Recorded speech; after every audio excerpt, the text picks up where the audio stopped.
Hey YouTube, how y'all doing? I'm here, I know, and it's dark, and I am not prepared. I just finished this look, and I tried to get into the live stream from on my phone over there, and it didn't happen. So I'm like, shoot. So that's why I was rushing to come over here. But so none of my little lights have been plugged in. We're going to talk about seasonal affective disorder today. I'm going to do the intro to give YouTube time to notify people. Janetta, look at this. This is your look. I just finished it like 3 minutes ago, and I had a lot of fun doing it. Yeah, and I know it's dark. I know, but hey Sarah. Yeah, I was excited doing this look, Janessa, because I wouldn't have put this together. Yo, I got the light facing backwards, and I'm like, why is it not shining light over here? The light was facing. Yo, I got issues. I'm trying to, because I want you to see this look. Look, Janessa. This is just shop my stash for me, and I am digging it. And I lied to you last night by mistake when I said that Inglot was my only green liner. The Fortune, which is the green one from Milk Cosmetics, it was hiding from me next to a sponge. So that's what's in the brows today. Is the green eyeliner from Milk Cosmetics, and the shade is Fortune. And we did put the Inglot green for upper lash line.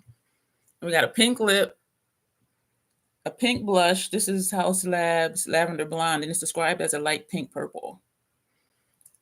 I'm digging it. Thank you so much for that shop by stash. My first shop by stash ever. And it was from Janessa J. Champagne. Yeah. So I'm excited. So I apologize for being late. I'm going to do the intro. Hey, Mary, thank you. This is Janessa's look. Members get to make a request, and I asked if they wanted to shop my stash. So what the colors I'm wearing, and particularly the eyeshadow palette, Janessa shopped my stash and picked this out, and I just did the look. Just finished it like 3 minutes before this live stream. Hey, Sandy, my 30-second day one. Hey, Tanya. So I'm still just going to do the intro for people who may be new or just never heard it before. And y'all could probably type it out for me. Hello and welcome if you're new here. My name is Dion. I call this the crazy troll nation of YouTube. The crazy why. You already saw a little bit of it. The crazy just knowing it's okay to be your authentic self, letting your personality shine through, not feeling like you need to act like someone else or be something else. Just be who you are.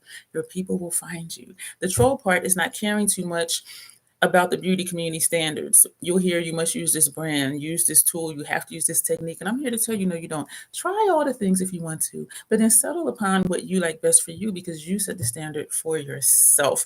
The bottom line here at the Crazy Troll Nation is self-acceptance and self-love, embracing your natural features, enhancing them if you want to, when you want to, but never feeling like you have to. Love yourself for who you are and for how you look, even when you're not wearing face paint. I hope that resonates with you. Two things, if you are really new here, two things about me you need to know. I curse. I do. I use foul language.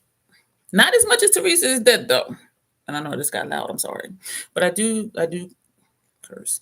And the second thing is there's an organism that lives in my throat that randomly hiccups, gurgles, and belches. And I do try to always remember to say excuse me. And I apologize for y'all who are here now. Or who watched yesterday's replay and watched this one. There were a couple times I hiccuped and I didn't say anything. I was saying the sentence and hiccuped and I just kept on saying the sentence. And when I was watching it back, I'm like, ugh. Then I'm like, they know I'm a troll. So I do always try to say excuse me, even if I think y'all did not hear it. So today's topic, I'm gonna try and make it not so sad. And the acronym for it is SAD, S.A.D. And that's for seasonal affective disorder. A lot of people who deal with depression, it gets worse in the wintertime. And if they're in a region where the days get shorter, there's less sunlight. So it depends on where you are. If you're somewhere tropical and it's like spring all year, this may not affect you. But I found something interesting when I was looking up stuff for it. Even though I knew about it and I know what it is, I said, let me just still look up stuff so I don't be like completely out of my ass with it. Tanya says it was weird because it could happen. Yeah, and that's what I was going to say too. And that's what kind of surprised me in a way, is that it does happen to some people, like in the spring and in the summer, for whatever reason. So I found that interesting. Because when S.A.D first came out, it was like, I don't want to say winter depression, because people who deal with depression, they already deal with depression. So it's just like a heightened depression during the colder months because they can't get out that much. Their melatonin may be screwed up because um, it's darker faster. So their brain might be saying, oh, stay up longer, or they might sleep more because it is darker. And so that affects mood too when you don't get enough rest. And some people feel held captive indoors, like when it's really cold or it's icy out and it's snow outside, and they're like, oh my God, I can't go nowhere. And so they may feel depressed about that. Um, and so Mary says she fits seasonal affective disorder and fighting. Yes, it's because of the way our mood changes. Hey, Locke, with seasonal affective disorder, some people are more agitated because their emotions are just grappling with the seasonal change, being colder, being darker earlier. And a lot of people don't do as much as they do in the spring and in the summer. And so they may feel more isolated and just like, well, why am I even here? Like, why is life worth living? And it is that bad for a lot of people. I'm putting on lotion for like the third time on my hands. And so it is a serious thing. There is no cure for it, but there are things that can be done to help alleviate some of the symptoms. And so we're going to talk about that today. So if you deal with it, these are things that you can try. Or if you know somebody who deals with it, these are things that you can try with them to support them through their time. But they have to be willing to accept it as well. I was in a previous relationship and he dealt with depression in general. He was taking medication for it, but in the wintertime, it got worse. And he wasn't always, and I didn't realize this till later, he wasn't always open with his feelings. And so, like, every time we would speak, I would say, you know, how are you doing? What's new? And he'd be like, oh, I'm doing okay. I'm all right. And then, like, it would be like March, and he would say, oh, the winter was really bad for me. And I'm like, really? I'm like, oh. And I didn't mean to look that way. I was like, really? And then I caught myself and I was like, oh, okay. And then he was just looking at me. And I said, well, I'm saying that because I'm surprised, because all the times I asked you how you were doing, you were saying you were okay. Or he would say today was better than yesterday. But it was never like, yeah, it was really hard for me. It was rough for me. So it was really surprising to me when he was like, oh yeah, the winter was rough. And he's telling me this like in March. Winter starts in like November. So I'm thinking, damn, like he's been struggling for like 3 months. And I didn't know because he wasn't open with his feelings. And so someone has to be open with their feelings in order for you to know and to try and understand how they're feeling. Because had I known, you know, there would have been things I would have tried to do to at least lighten the depression a little bit. Sarah says the pandemic made it worse. I'm not going to say I dealt with S.A.D during the shutdown. But like when it first happened, I was just like, okay, cool, because it made it okay for me not to be always out doing things with people. COVID, the shutdown made it acceptable to people for me not to go to events and go and be around people. But then something strange happened. It was like the beginning of 2021. And, you know, I'm still just like skittish being around people. So I still wasn't out as much as I was before the shutdown. And I was just feeling off and I didn't know why. And then one day I realized that I was depressed. And I was depressed because with the shutdown, I didn't have an option.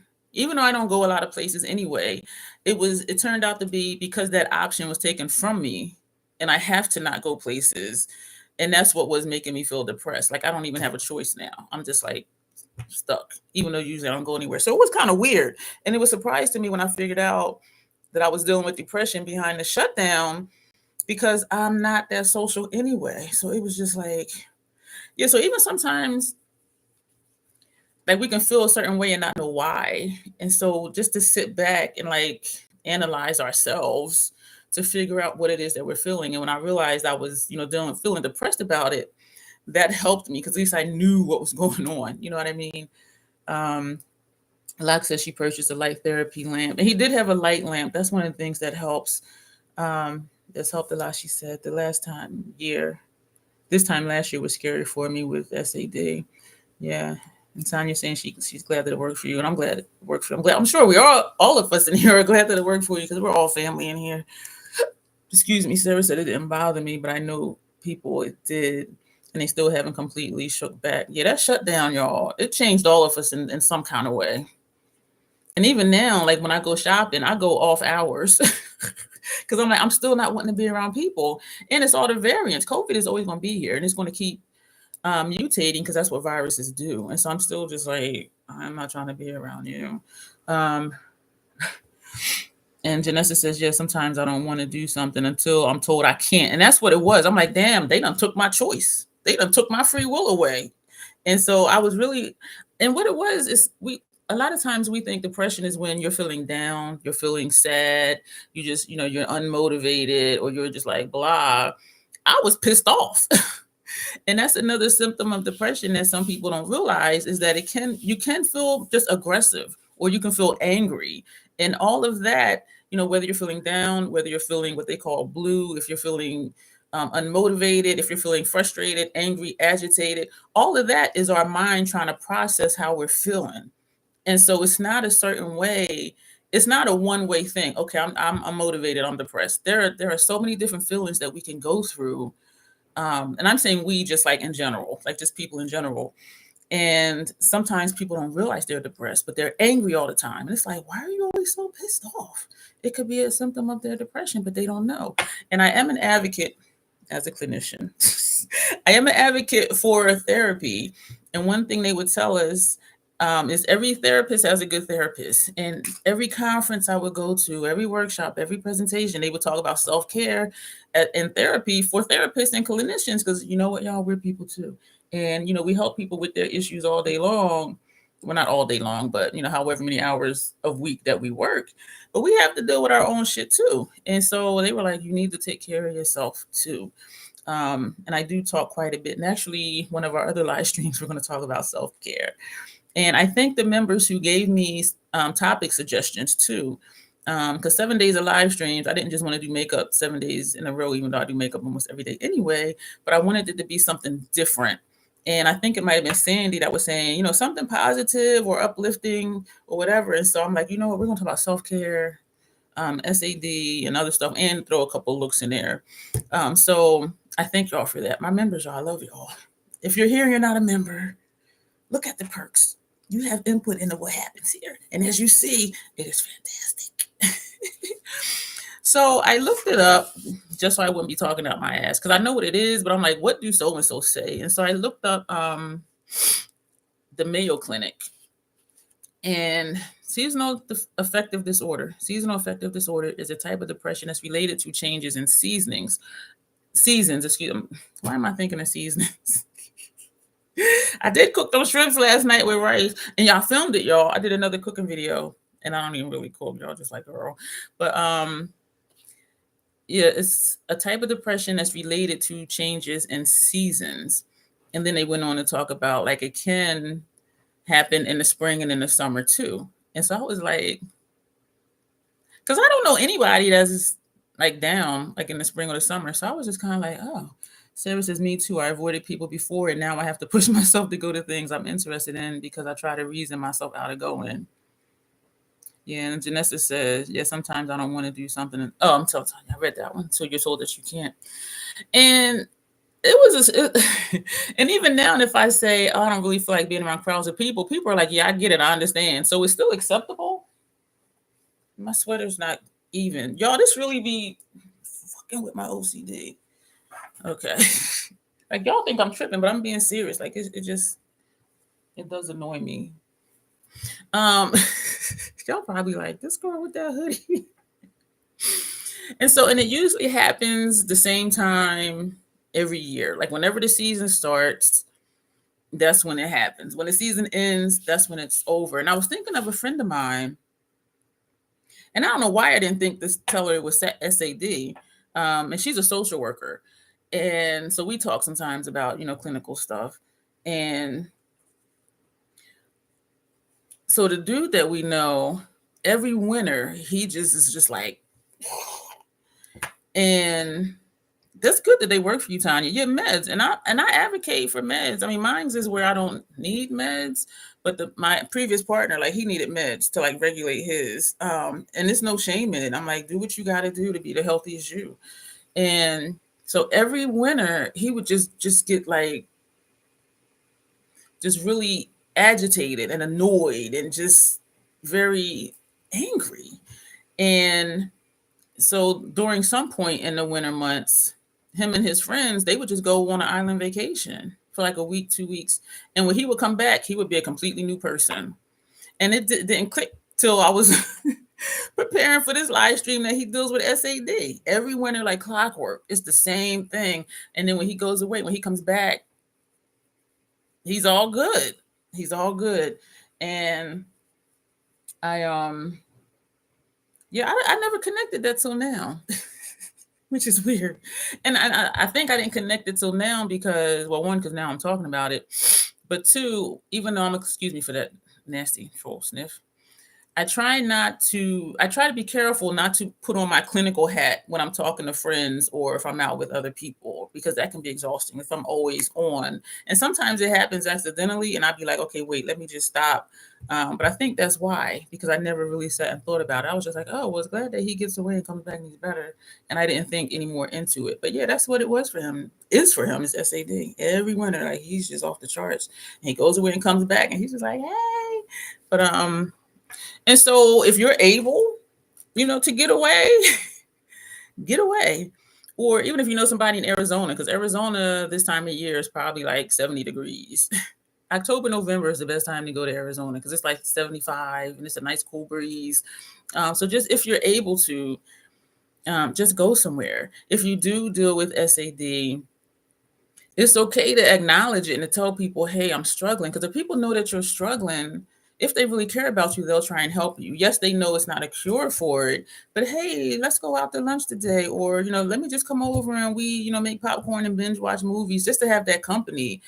Or like Locke has said, and my previous partner, they had the light therapy lamps, things like that. That'll help because it'll make it seem like and feel like you have more sunlight.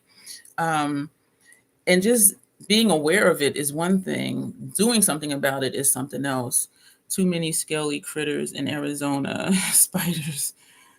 Everywhere you go, there's critters. When I was in the hood, it was roaches and mice. Here,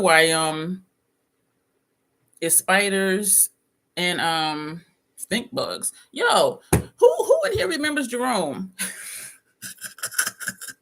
Oh yes, I've got to jump on a call. I'll catch the rest replay crew. Okay, Janessa, thank you. Who in here remembers Jerome?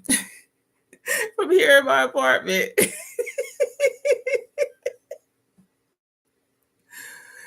Rome. I went in my bathroom this morning, turned on the light.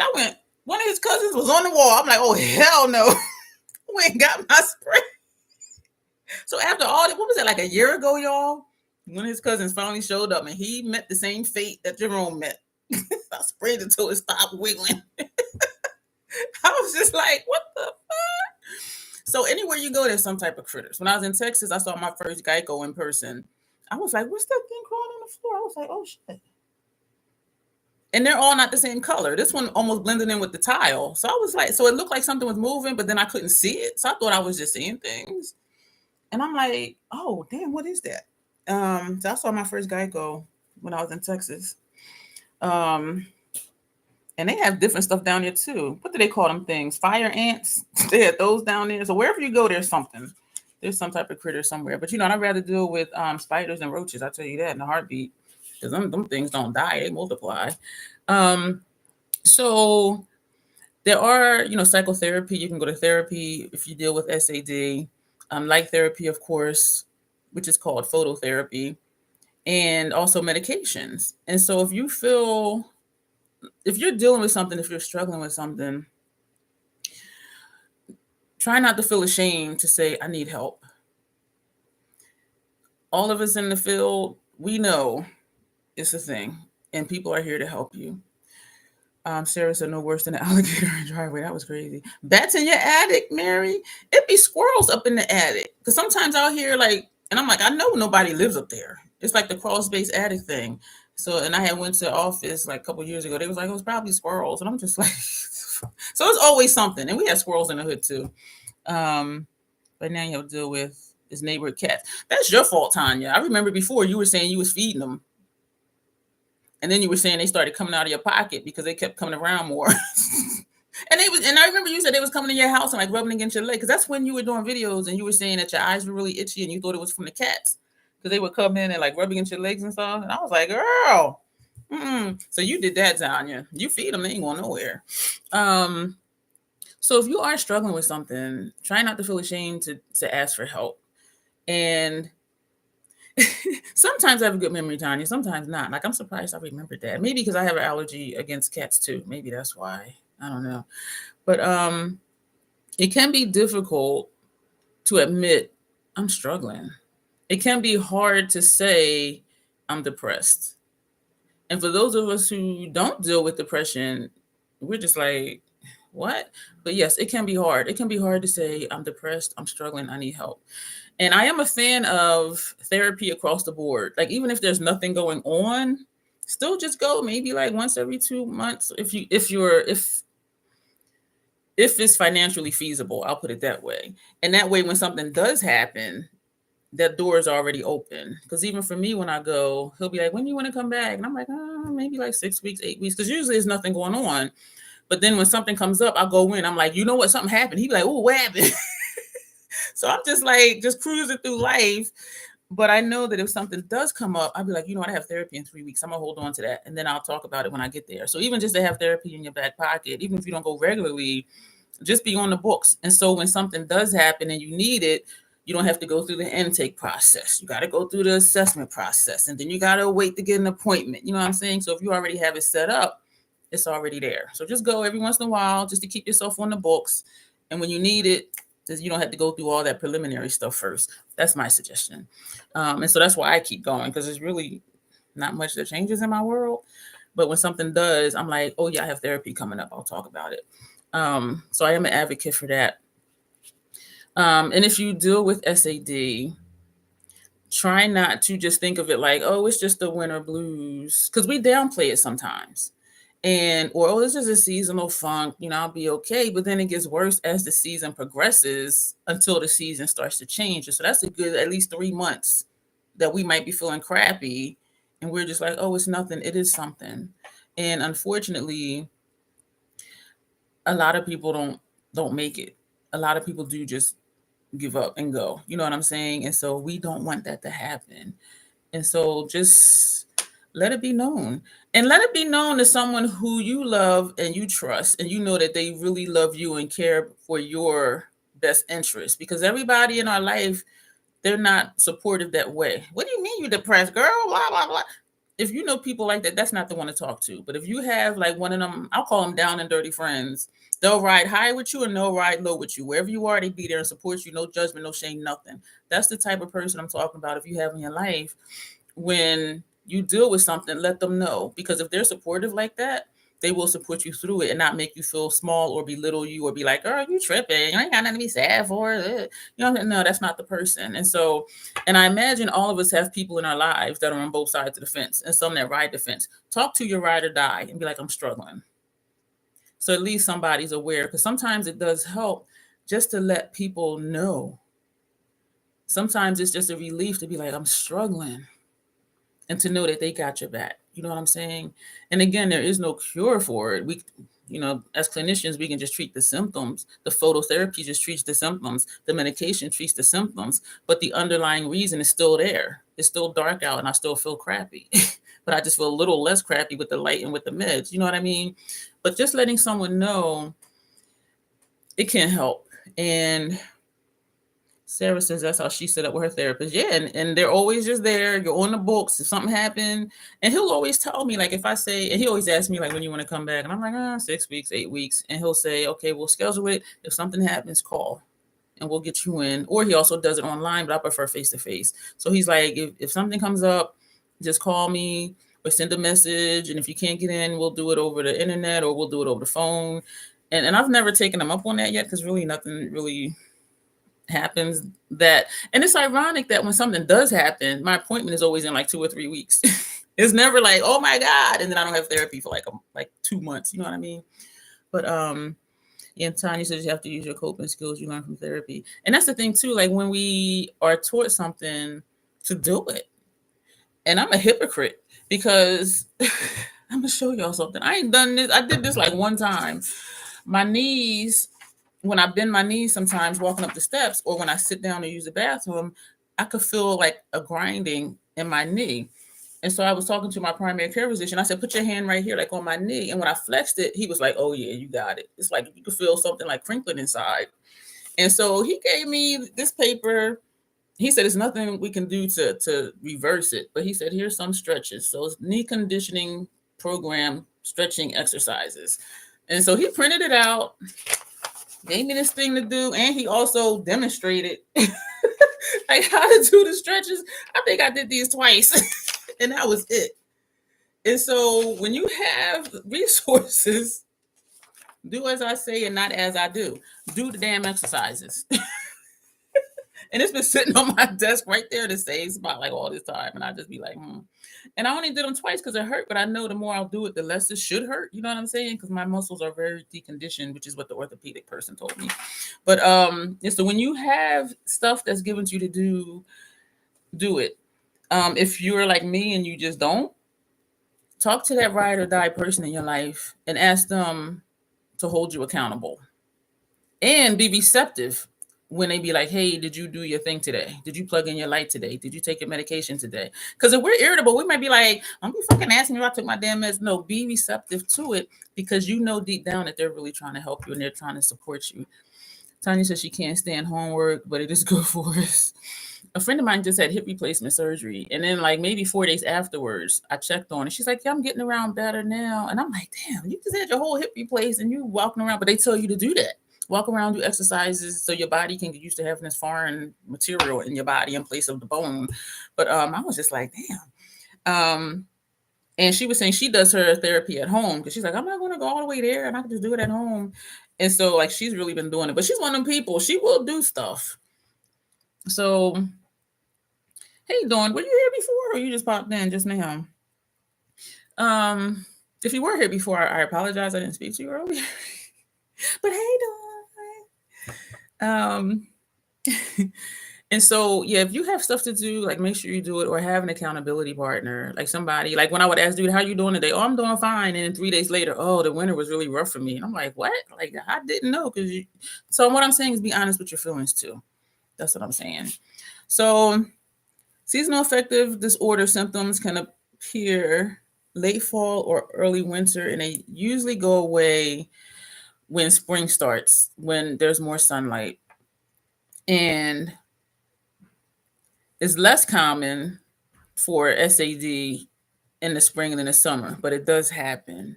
And I admit I don't really understand that, unless you're a winter person. You like winter. And so then when summer comes, it's like, this is too fucking hot. It's just like, no, I'm not going. Because for me, I don't even go out when it's like 90 degrees. Like my body, I told y'all I passed out in Arizona. My body does not take heat well. And so I feel, when I thought about it, I feel trapped in my apartment all year round. Because in the spring, I stay in because of the pollen. I don't even sit on my balcony because of the pollen from the grass and the trees. But then in the winter, like right now, when it's like 30 degrees or 40 degrees, it hurts my bones when it's so cold. So then the winter, I'm inside. The spring, I'm inside. In the fall, it rains a lot, so I'm inside. The summer is too hot, I'm inside. So I'm like, damn. I don't have a season. Like, what the fuck? So I'm just and when I thought about that one day, I was just like, damn. Like none of the seasons fit me. Arizona fit me though. In the winter in Arizona, that was like the best. But yeah, so some people do feel like, oh, it's too hot, I'm not going nowhere. And I hate feeling sweaty. But I don't feel depressed about it. But I'm just saying how I do, even though initially I said I don't understand it, I do understand it. Like if you don't like the heat and you're somewhere where it gets hot, I couldn't wait to get the fuck out of Texas. I'm like, I need somewhere where there's at least 3 seasons in a year because it was just too freaking hot down there. But I was in the military, so I had to be outside because you had to walk everywhere you needed to go almost. But anyway, so I do. So I actually do understand it, and so it depends on how you're wired and what you like and what your body likes as far as the seasons. And so some of the symptoms and signs of SAD are feeling listless. It says sad or down like almost every day, and it's not like okay, once in a blue moon, I'm just in a fuck it mood.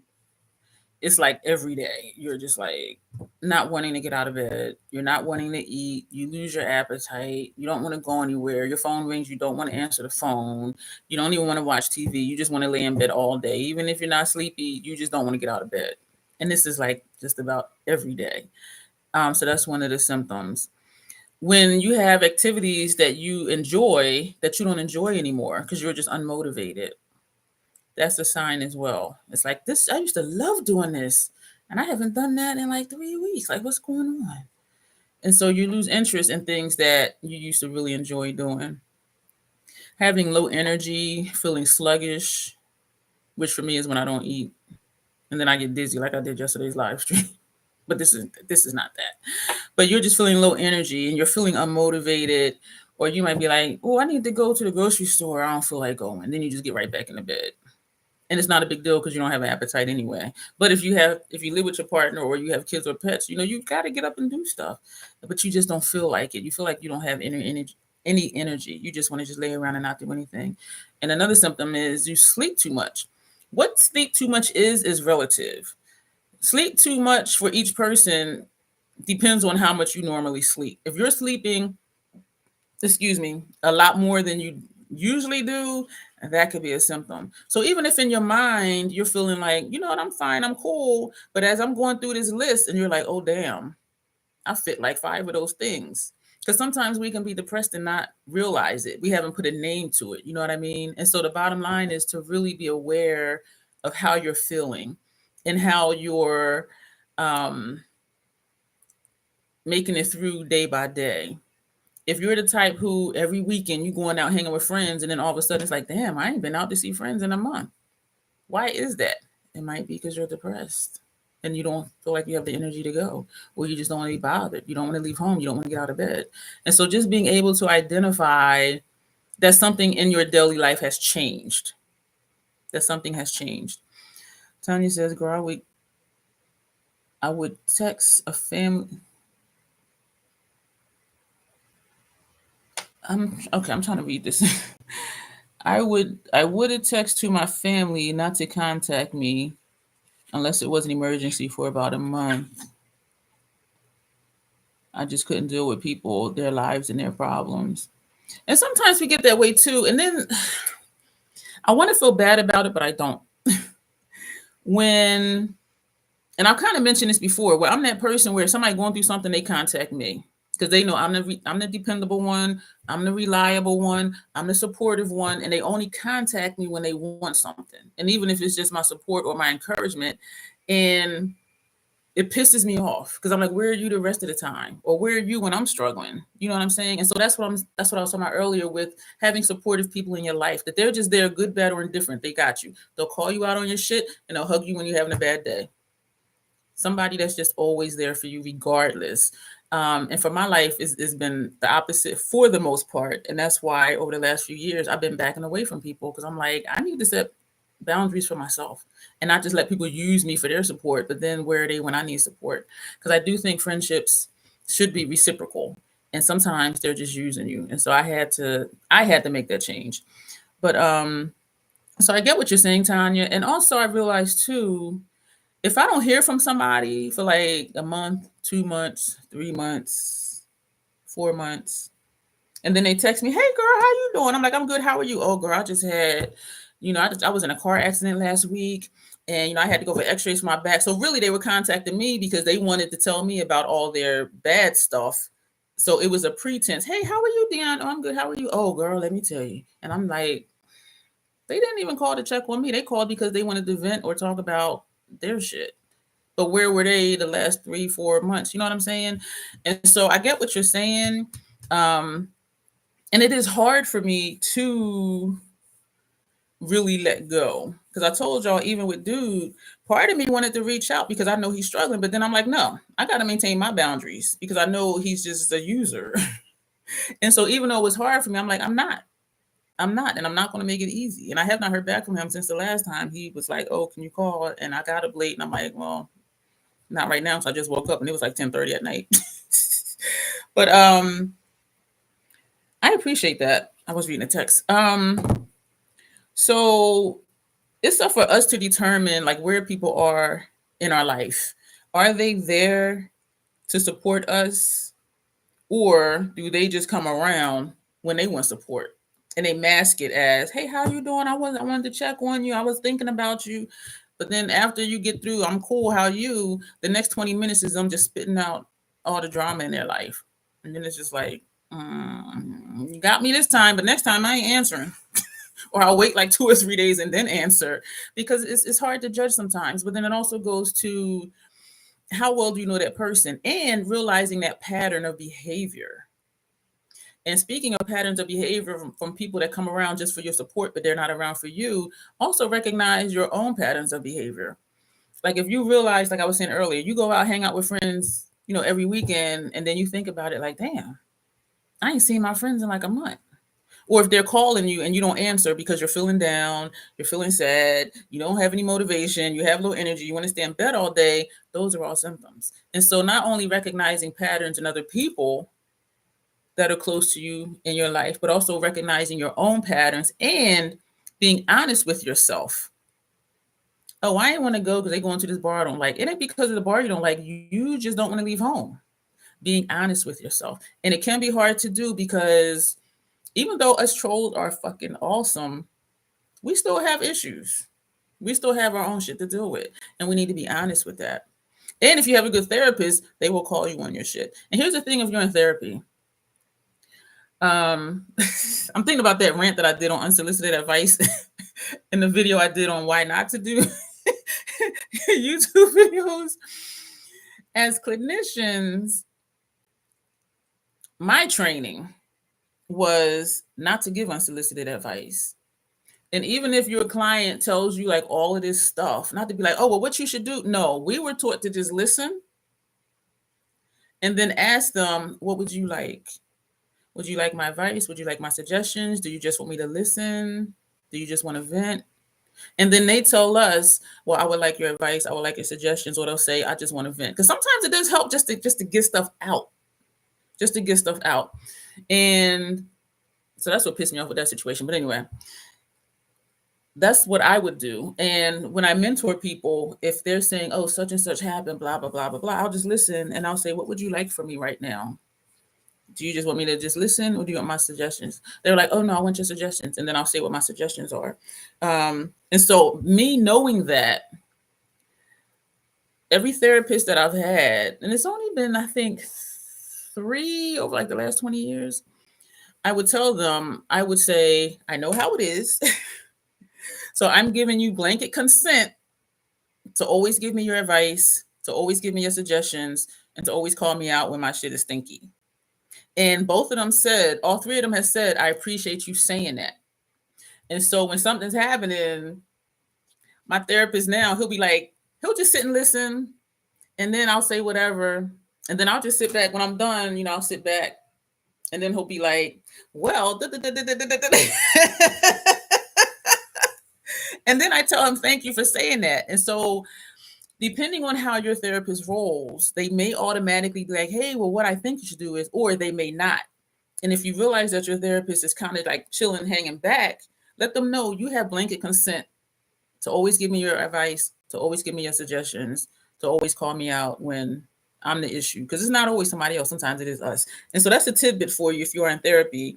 Because some people are in therapy for years and nothing ever gets resolved. And I'm like, you need a new therapist. Or you need to tell your therapist to call you out on your shit. Because there's no reason to be in therapy for years and like nothing ever changes in your life. Like that. Even if nothing changes, our perception changes. And that makes the situation change. You see what I'm saying?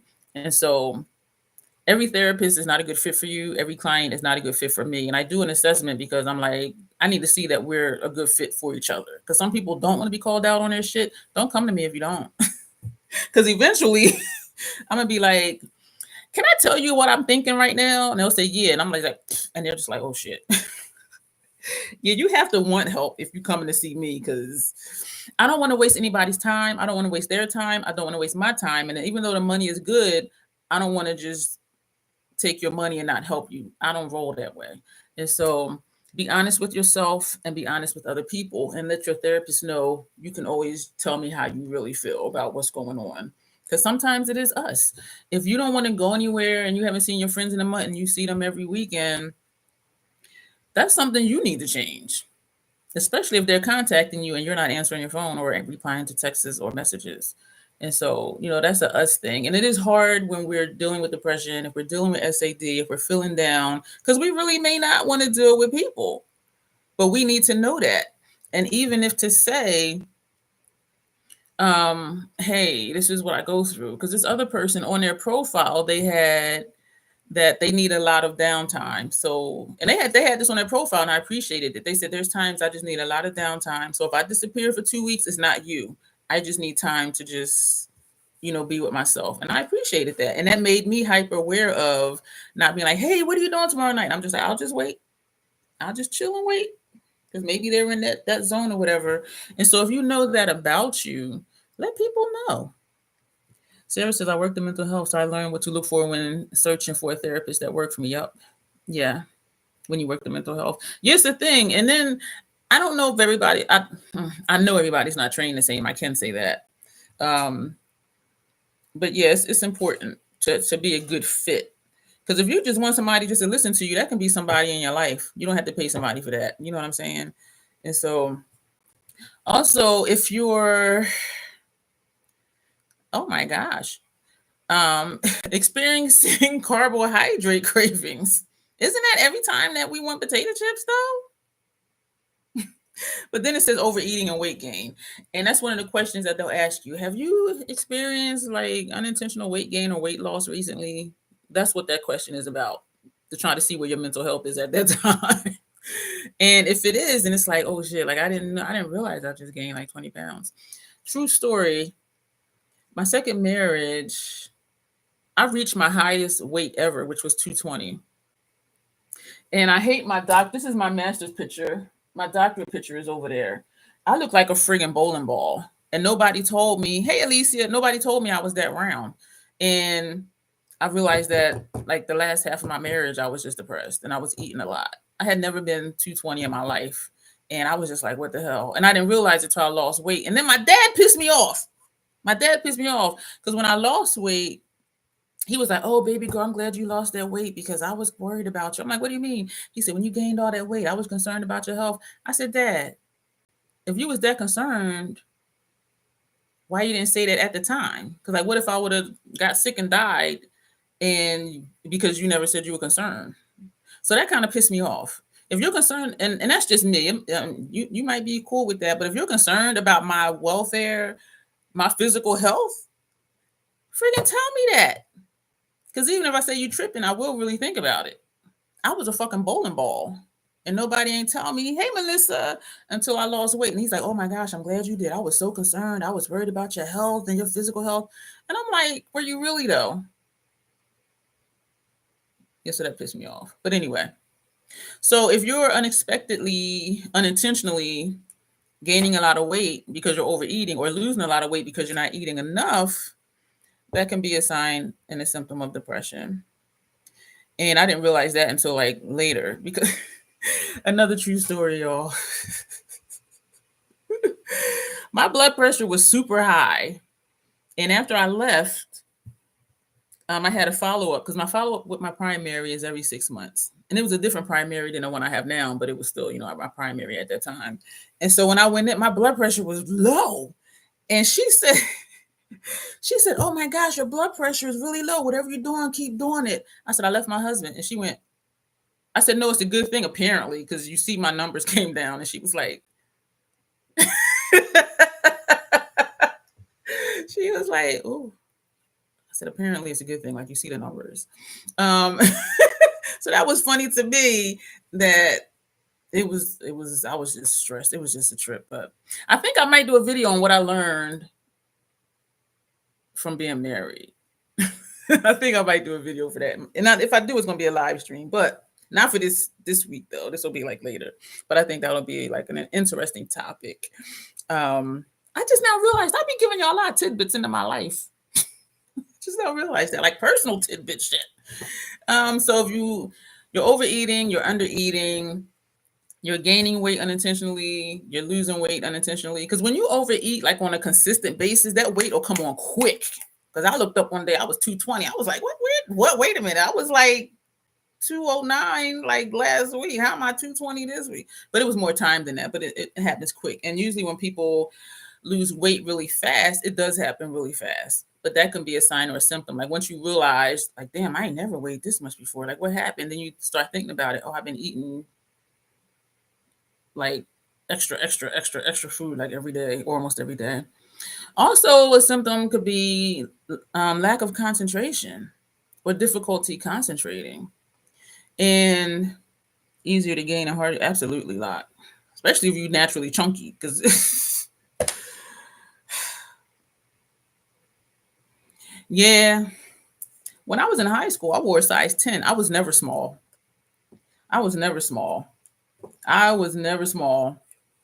Even in like even in like elementary school, I was a size 10. I didn't have my belly overhang that I have now, but I was always thick and I always had hips and a butt. Yeah, but it is easy to gain and harder to lose because it takes conscious effort to lose for me. Yeah. So having trouble concentrating, and that was one of the signs for me. Another tidbit: I used to write almost every day, and I used to read every night before I went to sleep, and or I would play mahjong on my tablet like every night. And somewhere in the middle of COVID, I stopped writing. Well, actually, no, it wasn't until like 2021 when I started getting pissed off that my choice was taken away, whether I can go places or not. I stopped reading. I stopped writing. I stopped playing mahjong, and I didn't realize all of that was depression.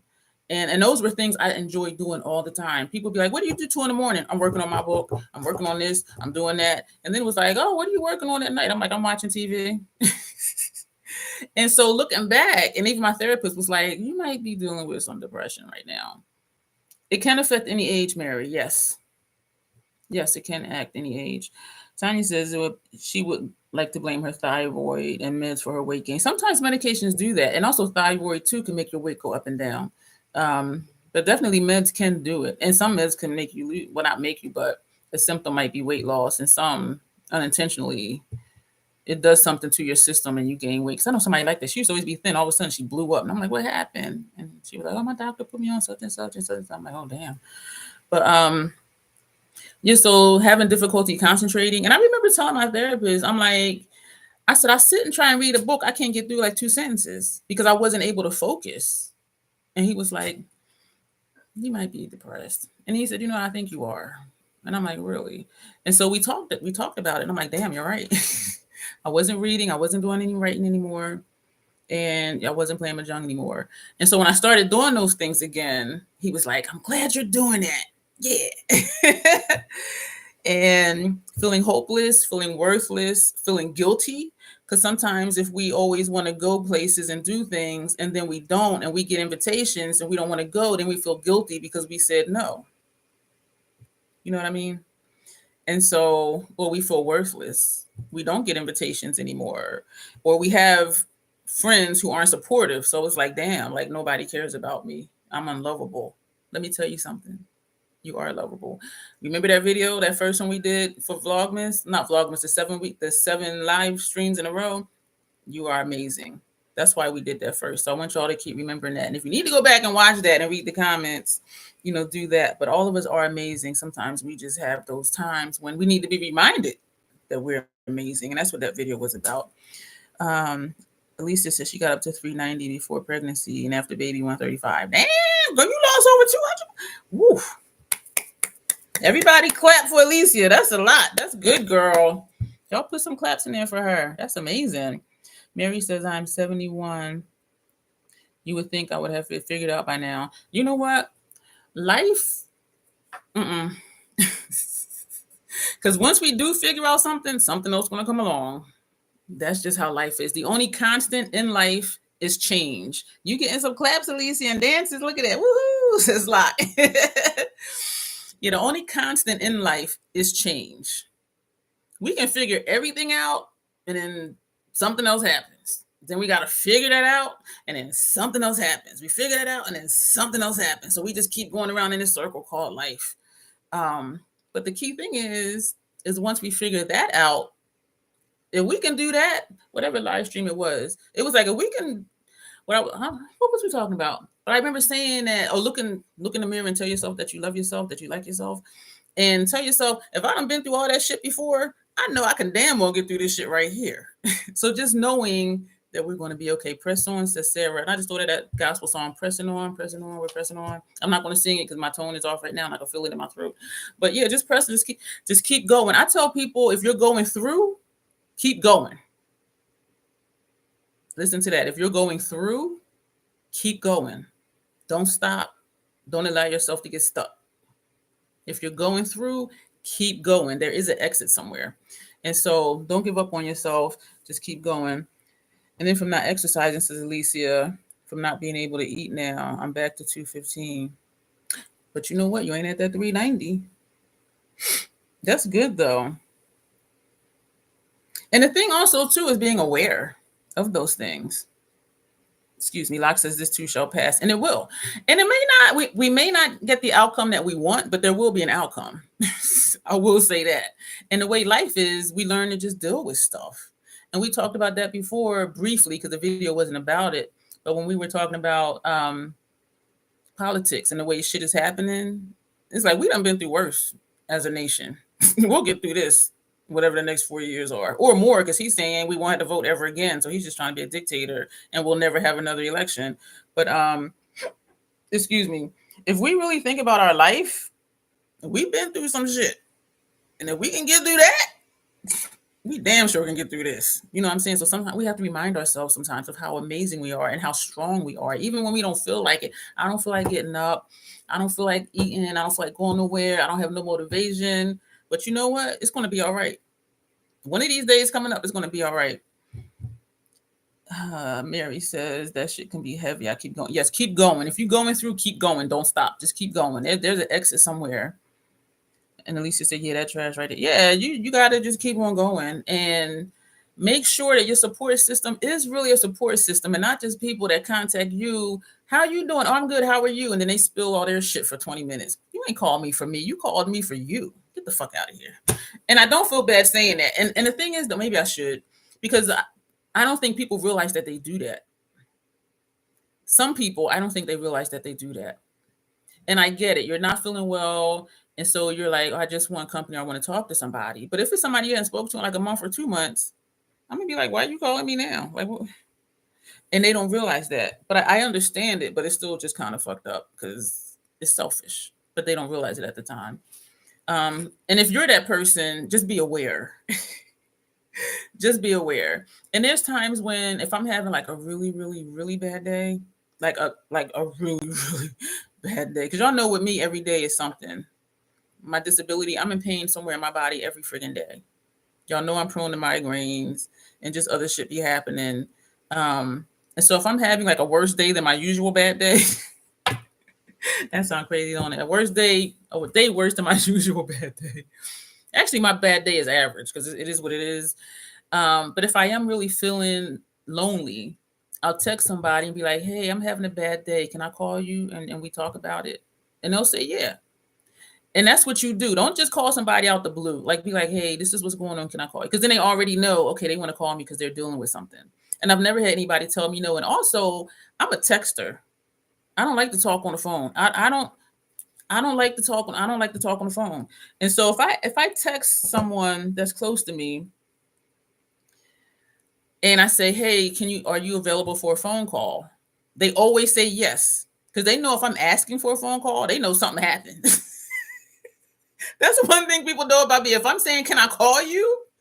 They know something happened. Or I have a long drive ahead of me and I'm tired and I just want company to help keep me awake. But it's either one of the two. And so, hey Tony, how you doing? Alicia says some don't realize it, yeah, some don't. And I'm just like, you need to look at yourself because this ain't right. Because where are you when I need something? Yes. Some don't realize it, says Alicia, and I sometimes don't, but I have to pay attention because yes, we might have those around us who pour into us and encourage us, and we must do the same and support and love. The thing is though, Alicia, is it reciprocated? Is it reciprocate with that person? If they're only always contacting you when they want something from you, that's different than I'm having a bad week this week, we talk. Next week you have a bad week and we talk, and I support you, you support me. That there is a difference. And then it depends on what you're comfortable with. I'm comfortable with not returning your call if you just calling me because you want to use me for support. And that's a boundary I set for myself to do, because if we give out so much, sometimes we end up empty and we're wondering why we feel like shit because we're carrying somebody else's load. When people tell you all of their stuff and it's not good stuff, they're transferring that weight of that burden onto us. And then we're wondering like, oh my gosh, why do I feel down? Like, why do I feel heavy? Like, why am I like, oh my gosh? Well, before we were like chilling like this, and now we're just like, oh my God. Because of that weight. And sometimes it does show in our body language. We be on the phone, hey, and then all of a sudden we just be like, yeah, girl. But when we answer, we were like, hey, how you doing? And then after a while, we're just like, that weight. Subconsciously, the mental weight of it, like literally brings us down. And it does that mentally for us too, where we carry that. And especially if it's somebody that we care about, because we want to help, we want to be supportive. But if it's not reciprocated, I suggest setting a boundary, because we need to fill our cup too. And yes, we talked about filling up our own cup, reminding ourselves how amazing we are, reminding ourselves how lovable we are, reminding ourselves of if we went through that, we can go through this, reminding ourselves how strong we are. But how long can we do that when people keep taking that from us? Well, we keep giving it to them in exchange for their load. You know what I mean? So there needs to be a balance. Thank you, Tony. She says she loves the green. This is a Shop My Stash that Janessa did. My first Shop My Stash ever, because I had a thing for members where they can shop my stash. And so this whole look is stuff that she chose for me to do, and I do love it. Like, this is a really bomb look. Thank you. Alicia says, I don't normally give too much into myself, but I'm a supporter. I can bother you at times. Thank you, Sandy. She gifted another membership, and it was given to Mino Verdi. I don't think I recognize that name. Alicia says, I can bother you at times, but you must set up boundaries because that stuff can affect you. Exactly. And the thing is though, like there's a couple of people I tell this to all the time. Tony says, I'm alone. I don't really have anyone to share with. So you don't have like any close friends or anybody that's like your ride or die, Tony? Yeah, Mary says they can suck you dry. And the thing is, if they suck us dry, it's because we allow it. Because once we realize, like with dude, once I realize, okay, he has this pattern and that's who he is and that's how he's going to be, it's up to me if I keep dealing with that. You know what I'm saying? So at some point, we have to make a change. Sandy gifted another membership, and that one went to Angela De Silva. I remember her name from way back. Thank you, Sandy. Tanya says, you are the VIPs. Yeah, those are nice gifts. True, that is on us. Once we realize, and we talked earlier about patterns, once we realize the pattern, we need to make a change, because sometimes they won't. And there's a saying, I think I might have mentioned it in that video, there's a saying, givers need to set boundaries because takers never do. And I'm a giver by nature. So I'm going to keep giving and giving. And then I'm like, why am I feeling like shit? Because I'm carrying their fucking load all the time. And they're not giving anything back except more shit. So it's like, I need to make a change. And even a family member, a close family member, I was just like, And the thing with me, I will tell you. And so I told them, Sandy, you're amazing. And because it was somebody close to me that I really care about and I really love, I told them, this is why I am no longer going to respond to your phone calls, your text messages. And the thing had been like going on for like 20 years, like literally, like just the same circles of 20 years. And I got to a point in my life, I'm like, this is insane. Insanity is doing the same thing over and over and expecting a different result. So I'm like, this is the definition of insanity. I'm like, I'm not doing it anymore. And for a while, they would text me every now and then, never replied, because that was my boundary. And I had told them, this is why I'm no longer going to blah, blah, blah. When we see each other at gatherings, family gatherings, we hug, hey, how you doing? And that's it. We don't sit, we don't have conversation, none of that. So it is on us. Once we realize that pattern, it's on us to make a change. Whether we have a negative pattern of behavior, we need to change that. Sandy is in a gifted mood today. That one went to a messy news. That name does not sound familiar. But there are some people who watch and don't comment often. So I hope these are people who are watching and who will be here. Sandy is Dawn says Sandy, one of those days the person will be in the chat. I hope so. Tony, that's a shame. No ride or dies. My experience is that people I confide in, they end up stabbing me in the back. Damn. So I just keep everything to myself and just dabble in my makeup. That is why I enjoy these lives. Well, I will tell you this, Sandy. For the most part, I do think everybody here, like, we're family. And I do appreciate you being here. And so I'll say this too, like, I'm no longer on my makeup Instagram, but if there's anybody in here that you feel close to, as close as we can through social media, parasocial relationships type thing, if there's somebody you feel comfortable with, just reach out and see. But I do understand that. I felt that way for a long time, and I feel like crying right now because it's really sad to even think about that. There was a time in my life where I just felt so alone. And there is a difference between being physically alone and feeling lonely. Like, I live alone, but I don't feel lonely. And there was a time, like when I was younger, I was just like, what's my purpose in even living? Like, why am I here? Like, nobody cares. You know what I mean? And it was just a lot of shit that was happening. And I was just like, But then as I got older and I started working on me, and that's why I talk sometimes about validating yourself, because sometimes you really have to do that and knowing that you're okay and your people will find you. But the thing with people finding you is you have to be available to be found. Because I told people, like, okay, I would like to have a partner. I know it's not the UPS guy that's coming to my door dropping off a package. So I know I have to go out. I have to do something to be visible so that my person may find me or they may not. You know what I'm saying? But that was something I realized I need to do that. If I want to meet people, I need to go out and meet people. And that's one of the reasons that I still go down to Baltimore Playhouse and I hang on as one of the managers, because I meet a lot of people. They don't usually end up being friends, but I'm out, I'm being social, I'm supporting the Playhouse. I enjoy that community. I enjoy helping people. And so, and in my personal life, I have very few. And my dad used to say, if you can count your friends on one hand, you're doing awesome. And like, people that's my ride or die, one hand. One hand are my ride or dies. Out of all the people I know, it's only a handful that I would trust with my life and with my deepest secrets. Oh my gosh, Sandy. Oh, I know Portia in real life. Portia writes, you know what? I'm going to text her and be like, somebody gifted you a membership. You need to join after that ends. Like, we know each other in real life. She has a channel. Well, of course she has a channel. She's here on YouTube. And she's a writer too. But she actually writes more than I write at this point.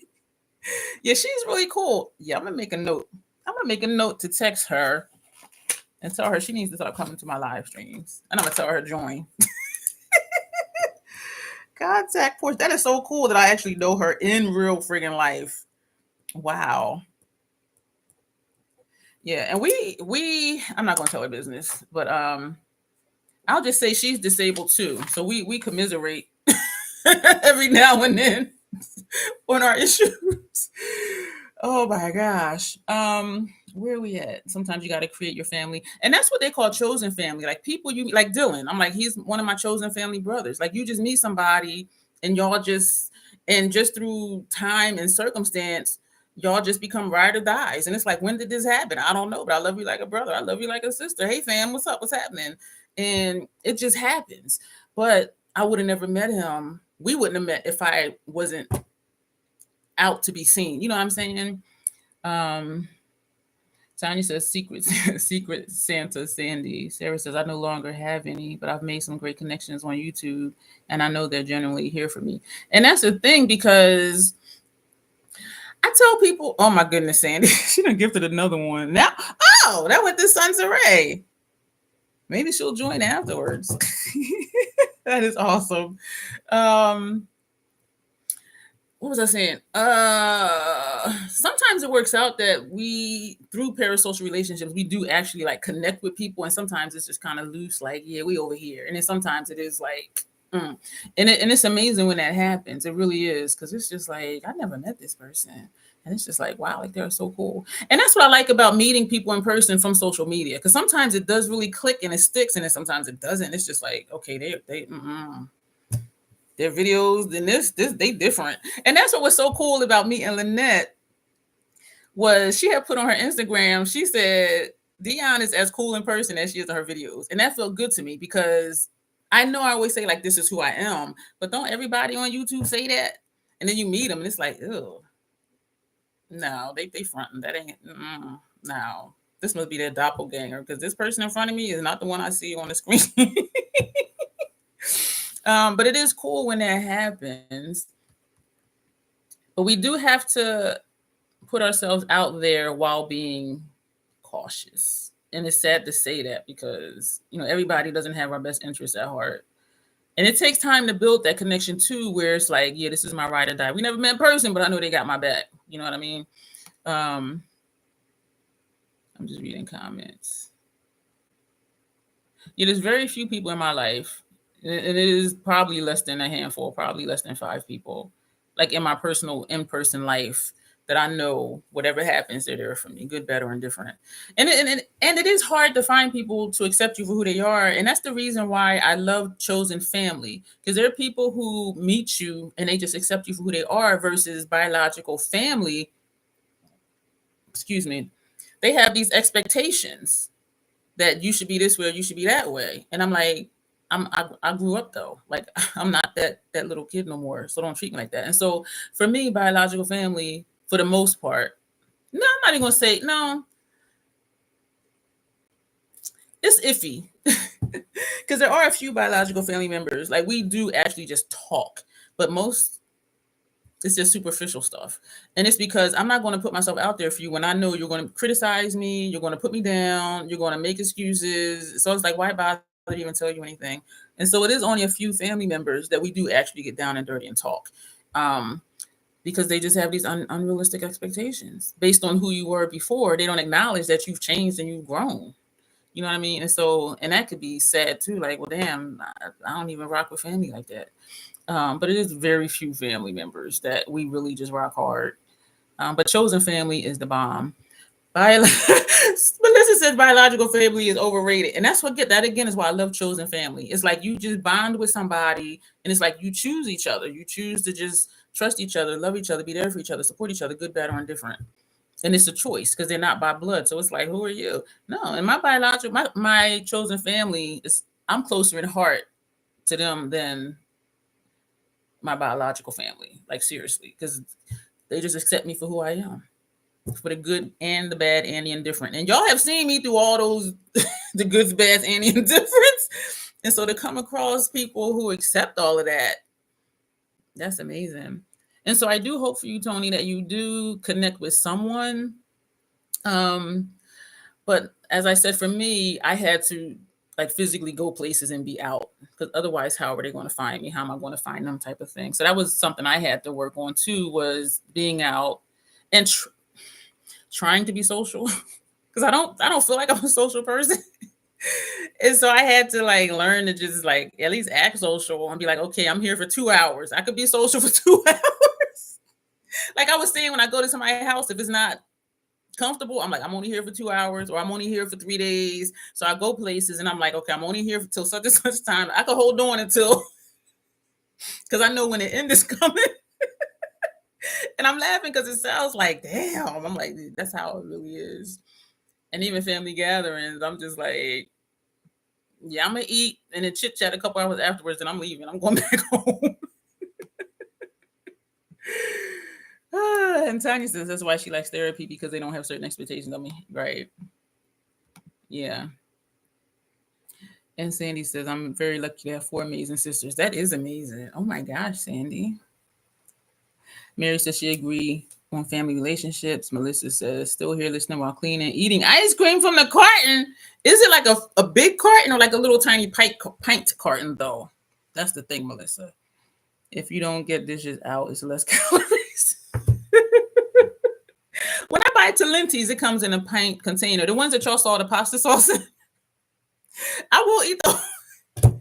I almost felt bad for a while because a previous partner, that's how I started eating Talentis. They had Talentis. And y'all see the thing is only like this big. They would like scoop it out because on the thing it does say 3 servings. So they would scoop out and just give you a little dish and I would eat it. But then I liked it. When I started buying it, I just eat out the whole thing. I'll just be sitting and watching TV.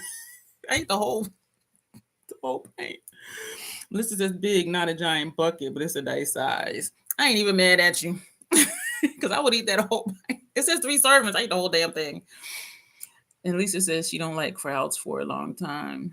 Yeah, me neither. I just, you know what it is? I don't have or don't want to put in the mental energy to deal with some people's nonsense. And I don't like small talk. I'm a straightforward person. So if you just want to be like, hey, I like that shirt. I have one just like it. I'm like, okay. Like to me, I'm just like, what? I don't like surface talk. I don't like fluff. Like let's have and even if I don't know you, let's still talk about something serious. And I don't do fluff very well. And so it's only so much of that I could take because then I'm pretending to be like, hey, oh yeah, them shoes is nice, girl. I don't care about them shoes. So and so it takes a lot of energy out of me to keep that up. So I'm only good for like a limited time. Oh man. Melissa's Rocky Road, the nuts give you protein. She doesn't wink. You are funny, Melissa. Just like when people put lettuce on a sandwich, they be like, I had a salad. That's one piece of lettuce on a salad. Well, it's a tomato too. That ain't a salad. Melissa is funny. That is funny. The things we tell ourselves. Mary says, I don't like crowds. Small talk wears me down. It does. Small talk it just takes so much energy from me. And it's because I'm a straightforward person. What are we talking about? And what's the point? Like what? And that's something I learned about myself too. And a lot of people can't handle it because they're like, oh my God, why are you so intense? Like, I'm just trying to have a conversation. Like, what's wrong with you? And so I had to accept that that's how I am. And I had to also acknowledge everybody's not like that. Tanya says, have you ever done the Myers-Briggs, Dion? I'm interested in your characteristics. I have done that. And actually on my FET page, I have what the results to that is. And I did the love language test. Oh my God, Sandy, thank you. She done gifted somebody else. Who got this one? Oh, I know. You know what? She was gifted one before. Her name is Deirdre. Every now and then I see her in the comments, but not often. Yeah, she was gifted one before. So now I'm thinking it'd be cool if they gifted to people that haven't received one before, but I don't think they know. They just randomly gifted to people. Yeah, and so I don't know if I've seen her. Callie, thank you for joining. I saw that. So she's an official troll kin now. Y'all see that star by her name. So thank you for joining. I appreciate that. I don't remember what it is, but I have it. I could look on my FET profile real quick. Or gift to people in the live, maybe. That would be nice. They don't do it that way a lot. And I wish that they did, but they don't. All right, so I opened up my thing. Yeah, Callie, I was surprised. I was looking at my thing, and I'm like, wait, that number went up. Yep, and because you were the most recent one, you were at the top of the list. All right, I'm on FET, y'all. And I have a message. I don't know who that is. Where does it say I am?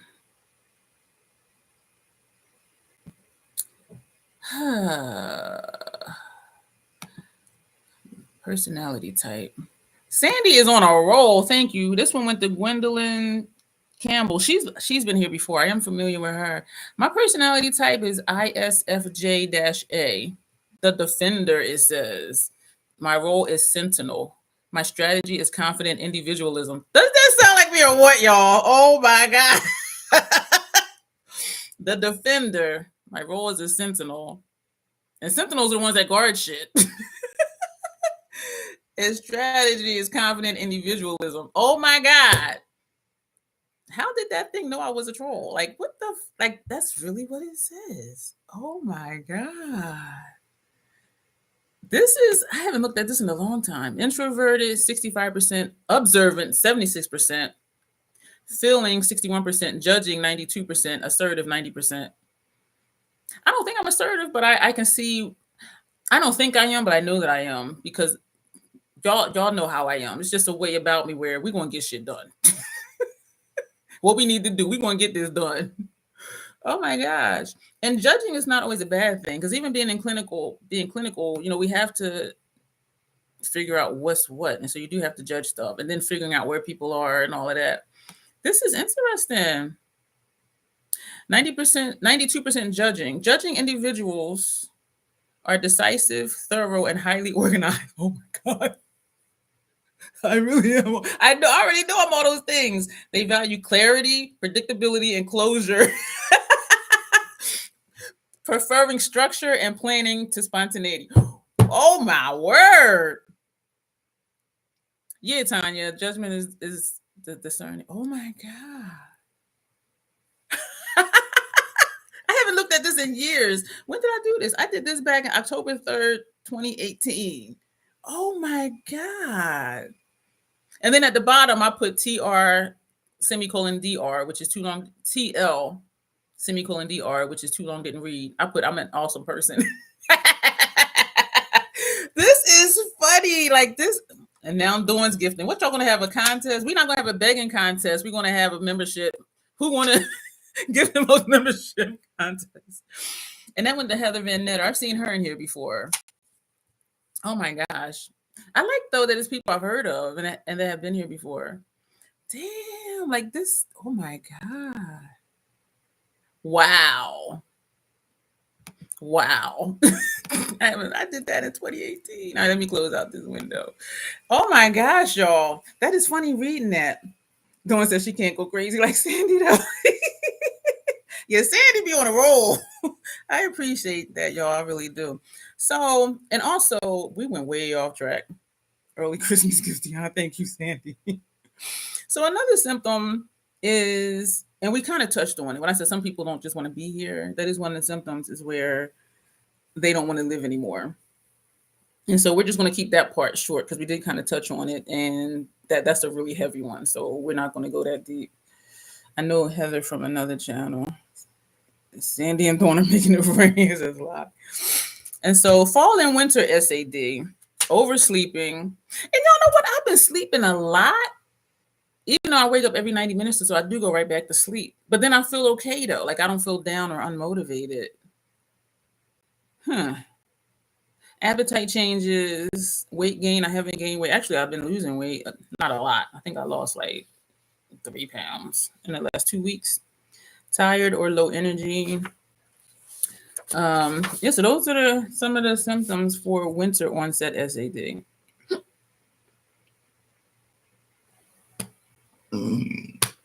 Excuse me. Whew. That hiccup got caught in my chest. I knew that was coming. I had to hesitate and turn on that one. Excuse me, y'all. Yeah, so those are some of the symptoms of wintertime S.A.D. You're just spending your money. There's a friend of mine, when we go out to eat, she's like, no, she's like, the man will pay for it. And she'll take her debit card and be like, oh, it went through. I'll be like, girl. She calls her husband the man. She's like, oh, no, the man will pay for it. And she's like, oh, it went through. That's what everybody be saying. We was like, your husband's, you spending your husband's money. And she always does that. Oh, the man will pay for it. Oh, it went through. Oh, okay. I'll be cracking up. So yeah, oversleeping, appetite changes, weight gain or weight loss, and being tired or low energy. And some of this is relative because y'all know I'm always tired. So for me to be tired, like that ain't nothing new. Ain't nothing new. Because of my sleep pattern, waking up every 90 minutes or so, like I very seldom feel well rested. And so even if it sounds, even if you do be like, okay, I feel that, I do this, I do that. Think about, is that how you normally are, like all the time? Or is this something new that just started? You know what I'm saying? You have 3 cosmic brush palettes on the way. Brushes palettes? Blush palettes? You're welcome, Mary. Sandy says he will. So if you're feeling any of these things, think about, is this new? Did I just start gaining weight? Did I just start sleeping a lot? Did I just start, well, not just, but the last few weeks, did I just start feeling in the last 3 weeks, like tired all the time? Did I just start gaining weight in the last 3 weeks? So that's another thing to ask yourself too, because it may be S.A.D. or it may not be. You know what I'm saying? So, and that goes back to knowing ourselves and knowing our pattern of behavior and what we do. Cosmic brushes, because they're changing to cosmic. Oh, okay. It'd be worse if I was still working, says Sandy. Mine too. Sometimes I wonder, how did I ever even have a freaking job? Because I just it was hard though, especially with my sleep cycle. It was hard because I'm just like, having to get up at like 8 in the morning. I just be going to sleep at like 8 in the morning sometimes. Spring and summer S.A.D. It usually starts, some people call it summer depression. Some of the symptoms include insomnia, poor appetite, weight loss, agitation or anxiety, or increased irritability, which sounds a lot like the same symptoms for winter S.A.D. So if there's I'll say a drastic change, because some of this stuff can just be, you know what, I ate a lot yesterday, I don't really have an appetite today, that type of thing. You know what I mean? That's nothing unusual. If agitation, if you hate your job and you hate your boss and you see your boss every day in the office, okay, you're going to be agitated. So that's not a symptom of S.A.D. So just think about, okay, if I'm dealing with any of these things that we're talking about as symptoms, why? Like, is there, like, what new has changed in the last couple of weeks? I feel like this is me almost every single day of the year. But you know what, Dawn? You're a troll, and you're amazing. And we're here for you. People who have seasonal changes and bipolar disorder. Hey, pretty Kiwi. Oh, she done put all the emojis. It's good to see you. People who have bipolar disorder are at an increased risk of seasonal affective disorder. Their moods are up and down anyway. Sometimes it happens quick. Sometimes they might be elated for a week and then down in the dumps for another week. But some people, it can change from like day to day. And so I can see where they may be more manic, which is the heightened, off the charts, type of mood, or it can be the opposite for a prolonged period of time, longer than usual, because some people know their cycles. So if the cycle changes, that can be an indication of S.A.D, either for winter or summer. Melissa had to put me on mute while she was having dinner with parents. Can you over enunciate your words? Maybe I can read your lips. Girl, I grew up in the inner city. This is what happens.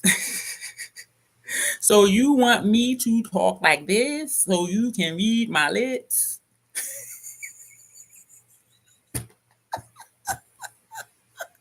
If y'all laughing with me, put a laughing emoji. Oh my gosh, true story. I might have told this before. It was so freaking funny. I was like 16 years old, 15 or 16. And I was out with a friend. And back then, oh, hey, Dylan. I was talking about chosen family earlier. And I told y'all before, he's one of my chosen family brothers. True story. Melissa said she could read it. So I over enunciated and you still couldn't read it.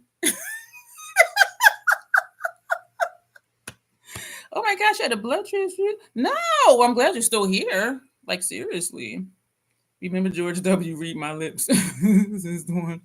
So true story. I was like 15. And back then, if you met a dude and he wanted to go out with you, he had to bring a friend and you had to bring a friend. Like, there were no like individual dates back then. Now people be just disappearing behind bars and alleys. And I'm just like, what the hell? People be hooking up with people they just met. And I'm like, you don't even know. Like, girl, you better get tested the next day. You kissing him. You don't know where his lips been, what he been doing. But anyway.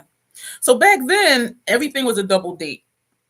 And so this one of my friends was like, hey, can you come with me down to the waterfront? This was in Camden, New Jersey.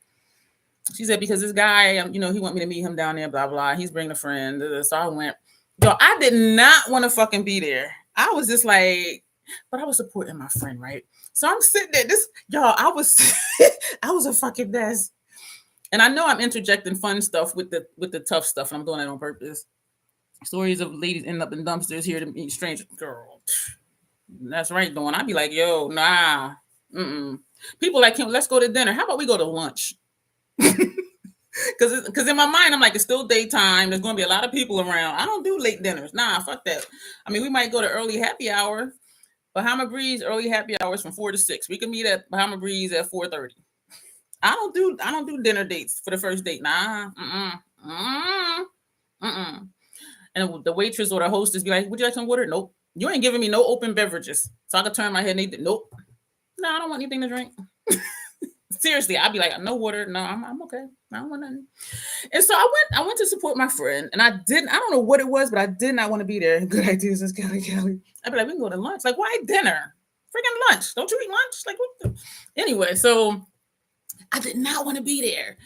And so he comes up with his friend, and so the dude is talking to my friend, and the other dude, he talked to me, and I did not want to talk to him. I was just like, I don't want to be here. I don't want to talk to you. I don't want to meet no new people. And I probably had 2 boyfriends because I this is another true story. I realized I was polyamorous even when I didn't know the term for it. I didn't realize it was a term for it till I was like in my 40s.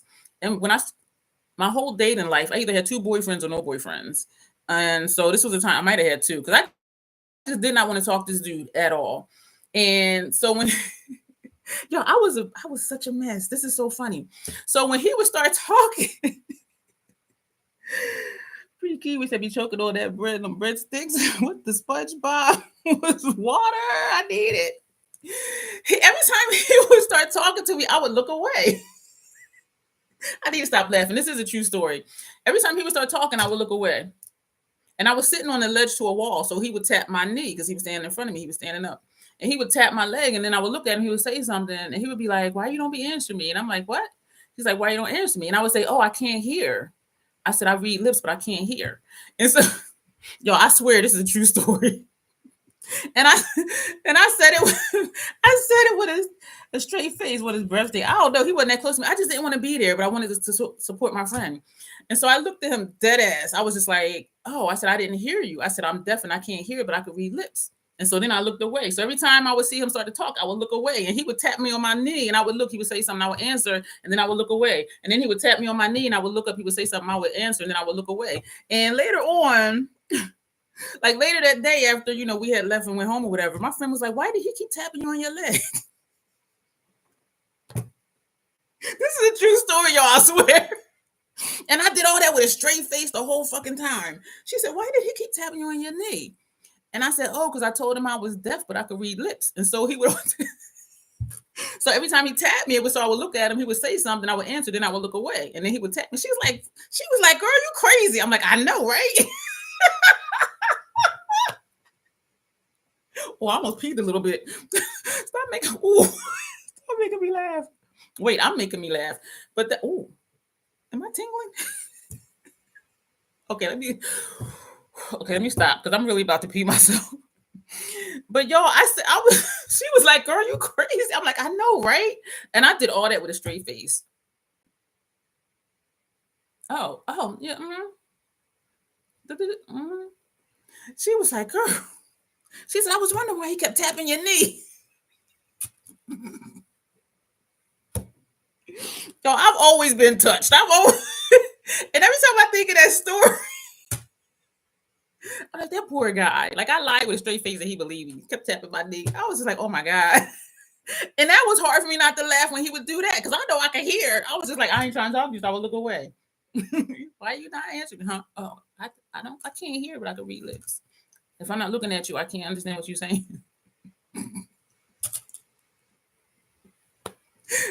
That is a true story, y'all. I was always off the chain. Pretty Kiwi says she's going to start doing this now, especially when I don't want to be bothered. It's always that one friend got to try to hook you up with their homeboys. But back then, everything was a double date. Nobody ever went on individual dates back then. Not ever. And that was probably like back in 1983, 1984, around that time frame. But yeah, so you would just go to support your friend because there were no individual dates across the board. It was always a double date. But I don't even know what started. You know what?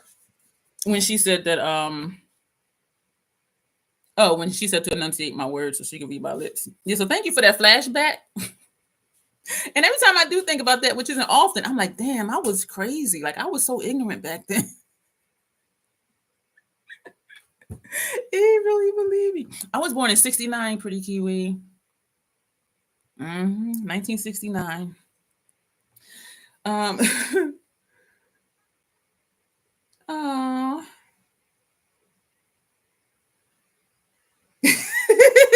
Dylan's laughing at me. He sent me a text laughing at me.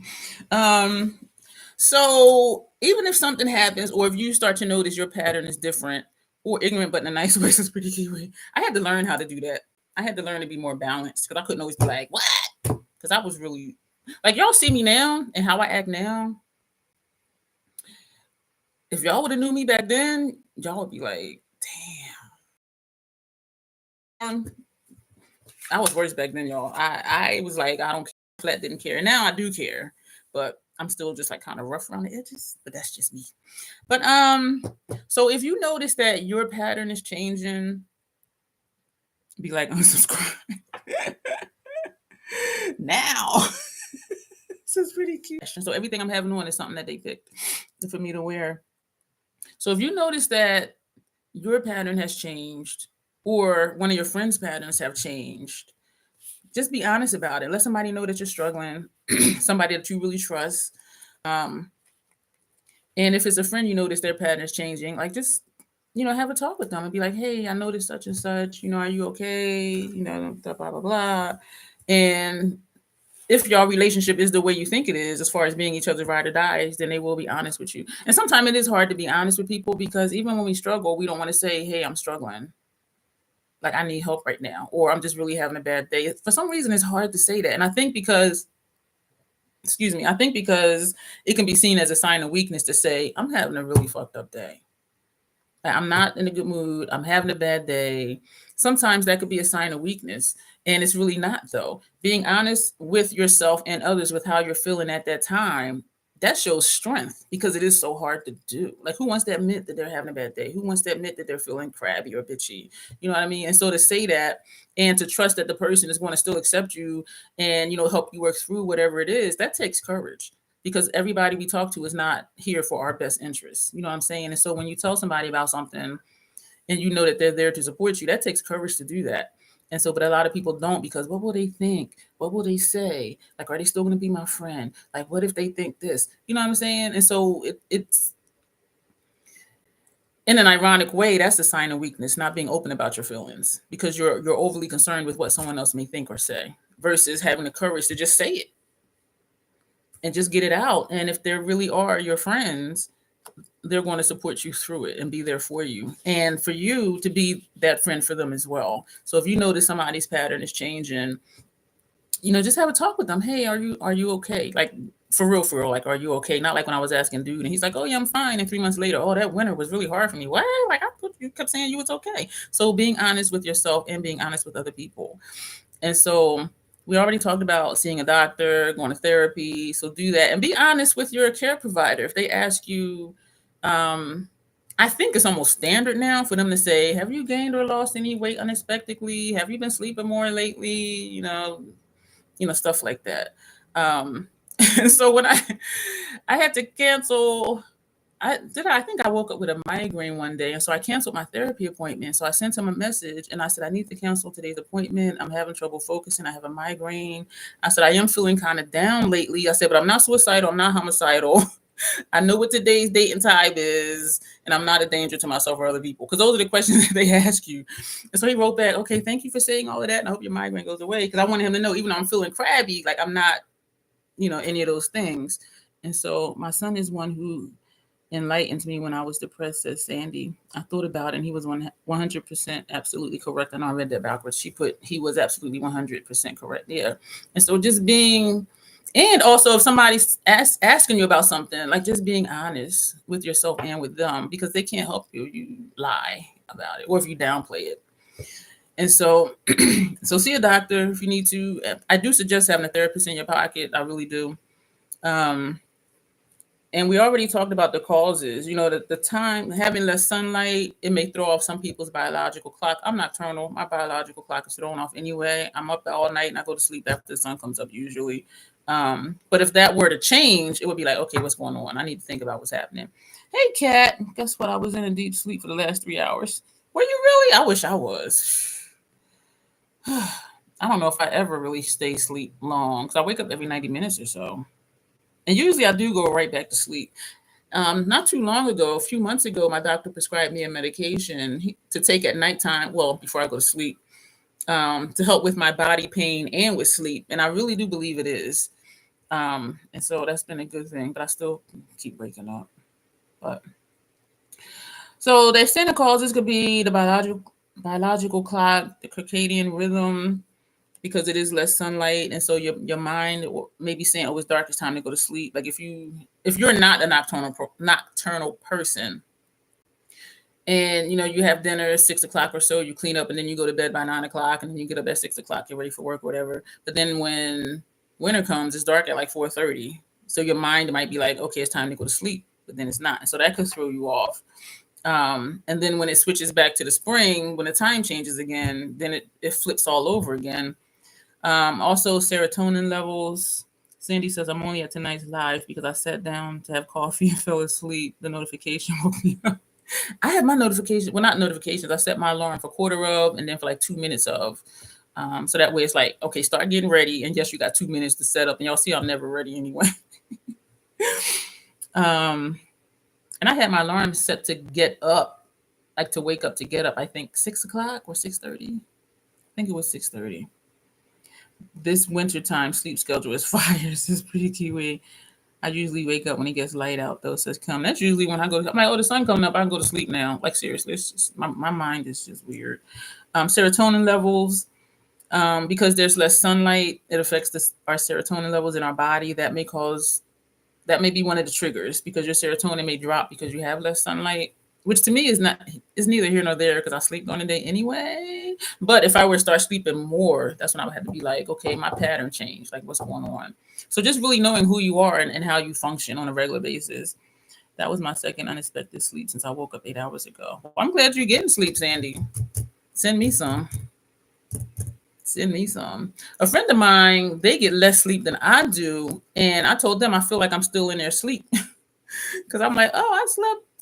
And they're like, yeah, I had like an hour. And I'm like, damn. So I kind of thought about that. Like, am I still in their sleep? And, okay, we talked about melatonin levels also because of the disruption in the season. Because seasons do affect our moods, and it affects, how we feel about things. And so, and those three things kind of go into sunlight. They have risk factors on here. The first risk factor they're saying is family history. And the thing with family history that I get annoyed about sometimes. Okay, you're not doing anything. That's good. I'm doing something every day. We'll be back here again tomorrow. Because even when I think of diseases like cancer, whatever, it has to start somewhere. So like, say I develop cancer, which I don't have cancer, but if I develop cancer and it's like, oh, I don't have a family history of it, it starts somewhere. You know what I mean? And so they always say, do you have a family history or this and that? And even if you don't, that don't mean that it's not going to happen to you. And I'm not wishing ill health on anybody. I'm just saying. But so their first factor that can increase risk of S.A.D is family history. I didn't trust myself to stay awake, said Sandy, to drive where I needed to today. Hope tomorrow's better. I'm glad you knew that, because sometimes I'm not alert to drive, and I'm just like, and if I am supposed to go somewhere, I'm texting like, I'm not safe to drive today. Even with Mountain Dew, I'm like, I know I wouldn't make it. And Pretty Kiwi says and I hope tomorrow's better for you too, Sandy. Pretty Kiwi says, I hate when they bring up first diabetics. First thing. Yeah, it's like, do you have a family history of this? That don't mean that it's got to start some friggin' where. You know what I'm saying? So, and even in the criminal field, we're so surprised that he was a serial killer because his whole family was really nice. He doesn't have a history, that somebody gets arrested for stealing. They don't have a history of, being a shoplifter. Gotta start somewhere. Like, what the fuck? I'm just always. He doesn't have a history of bad behavior. He's got to start somewhere. But anyway, so they say family history is a factor that may increase the risk of it.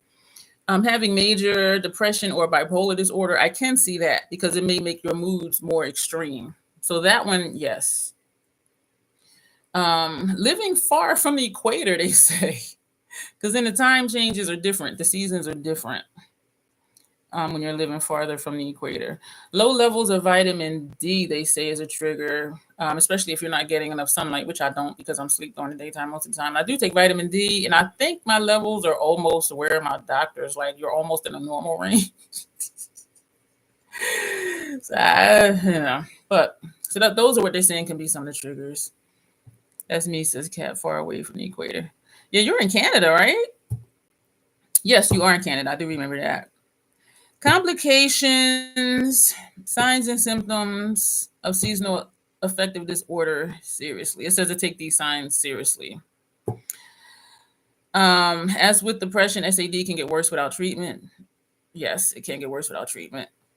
Um, so these signs and symptoms, they say take seriously. Social withdrawal. And again, is that your normal behavior pattern? Where you always the outgoing one in a bunch and now you don't go anywhere or really talk to anybody. School or work problems because you may be more sleepy, you may be more agitated, you may be more irritable, or you may just be not motivated. Excuse me, substance abuse. I think we can all agree substance abuse does change how we feel and how we act.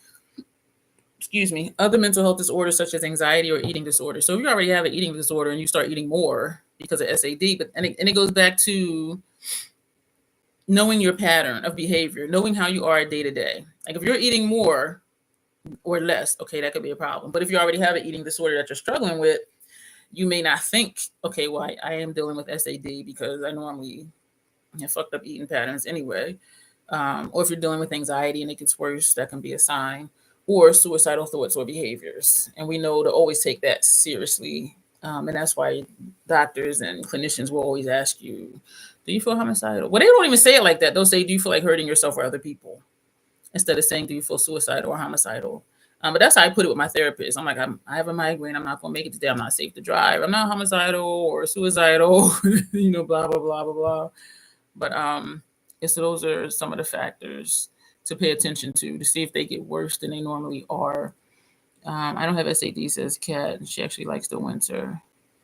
She says everybody gets cabin fever up there by February. So we have one more thing of notes, y'all. S.A.D is new to me. I know I have depression, but who doesn't? Having depression as an ongoing part of your life is different than being depressed over a situation. Like my uncle passed away. I was grieving. I was sad. I was depressed. You know what I'm saying? But that was just a situation. And over time, my mood does get better. And the election results, that overrode my grief because I was just so pissed off at the nation, at the United States as a whole.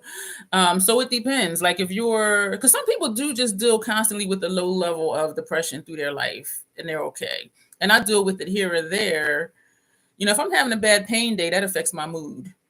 You know what I mean? So it's just certain things that can happen and I'll feel a little more down than, I don't want to say usual, but than usual. So I do deal with the low level of depression. And there are things that make it worse. When I'm having a bad pain day, if I'm having a migraine, stuff like that.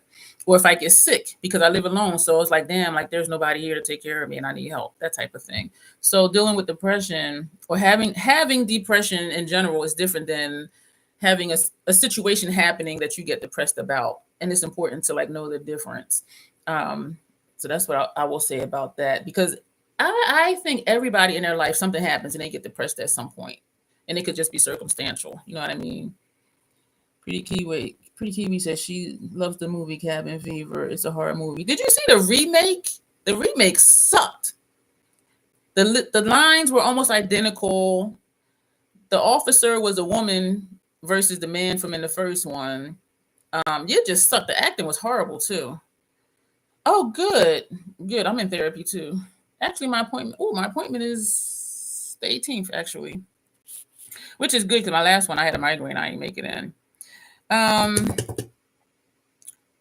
So for an overview, S.A.D, seasonal affective disorder, can happen winter months or the summer months. And people who suffer with it, it happens like clockwork, the same time every year. And it usually improves the same time every year as the season goes back to one that they actually enjoy.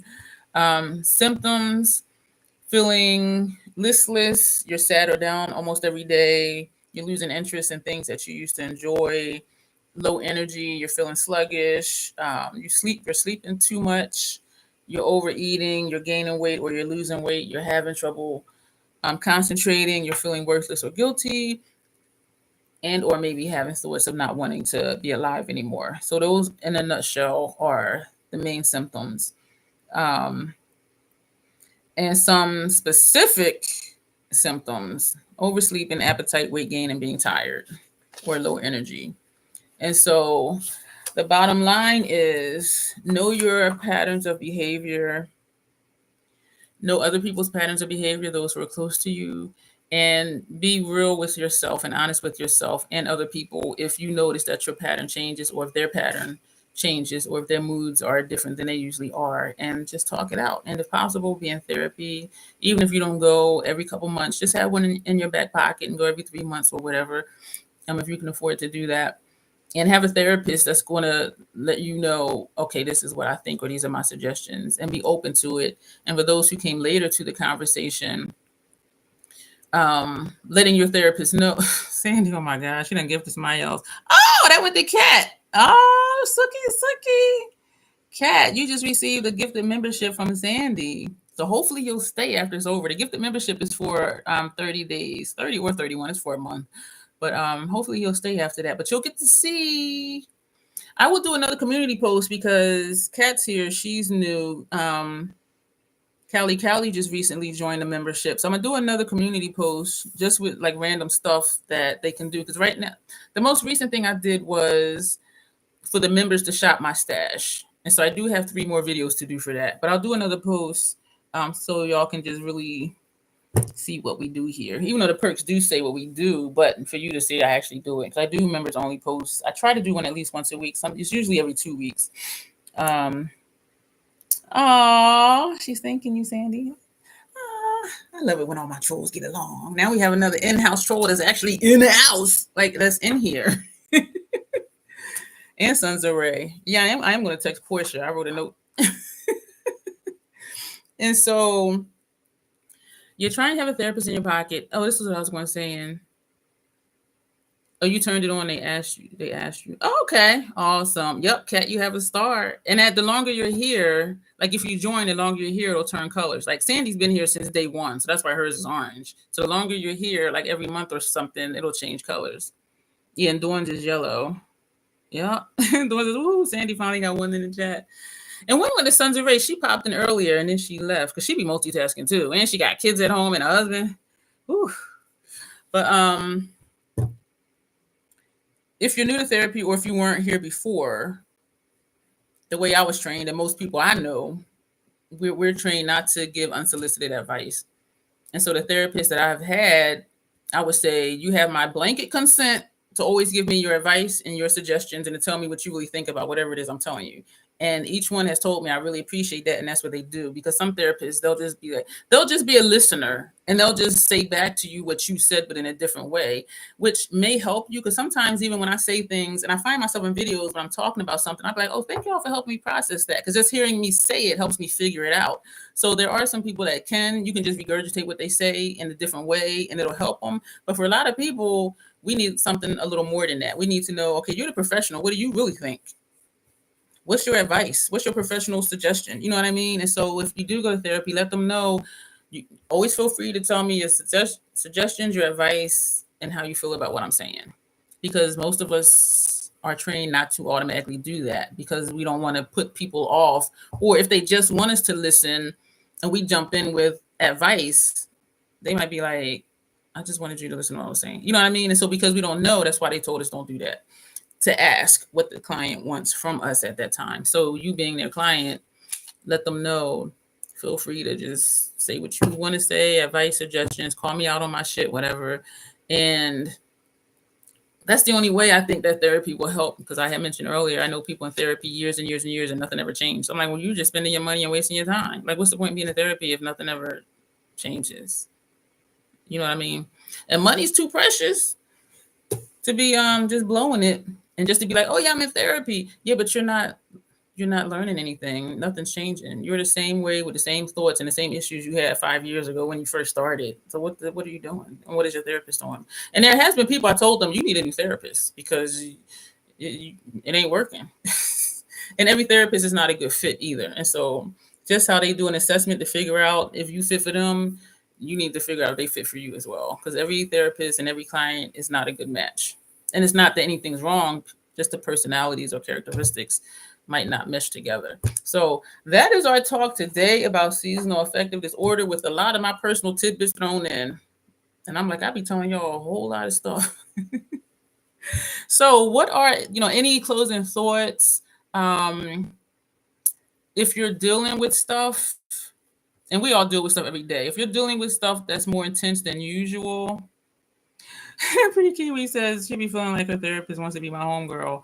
And I'm careful not to do that. And one thing they say, not that I'm saying you guys are friends, but they say do not have your friend as a therapy client because there's an inherent bias because we know that person.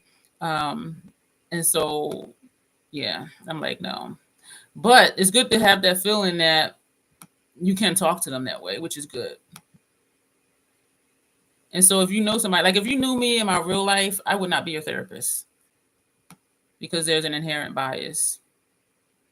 And even though if it doesn't feel like it is, it really is. And so you got an email about the membership. Awesome. Somebody else told me they do send out emails. Because I've had some that receive gifted memberships and I still never heard from them. And I'm like, did they read the email? Is it in their spam folder or like what? She be calling you more, and I think it's because I'm open and honest. Oh, she be calling you? Okay. Mine's be like, call him. Oh my gosh, Sandy. Oh, that one went to Emily. I remember Emily D from before.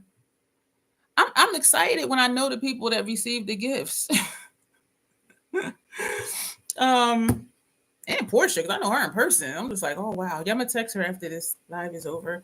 So yeah, just be honest with whoever your ride or die is in your life. Be in therapy if you can, even if nothing unusual is happening, just to have them in your pocket. So when you do need them, they're there. Excuse me. And also pay attention to other people's patterns of behavior too. If they're your friends or somebody that's close in heart to you, so that if you notice something's different, excuse me, you can have that conversation with them and hopefully, help them with that way. Or even just to acknowledge, if you say, something's different, are you okay, blah, blah, blah, and they say yada, yada, yada, at least they know that you can like just be there even if support, because we can't fix other people. We can just be there and encourage them, but they have to actually do the work, which a lot of people don't want to do because it's hard. We can say, oh yeah, I need help, but are you going to receive the help? Are you going to do them exercises on the papers I showed you? I only did them twice. So do as I say, not as I do. Do your exercises and do your homework.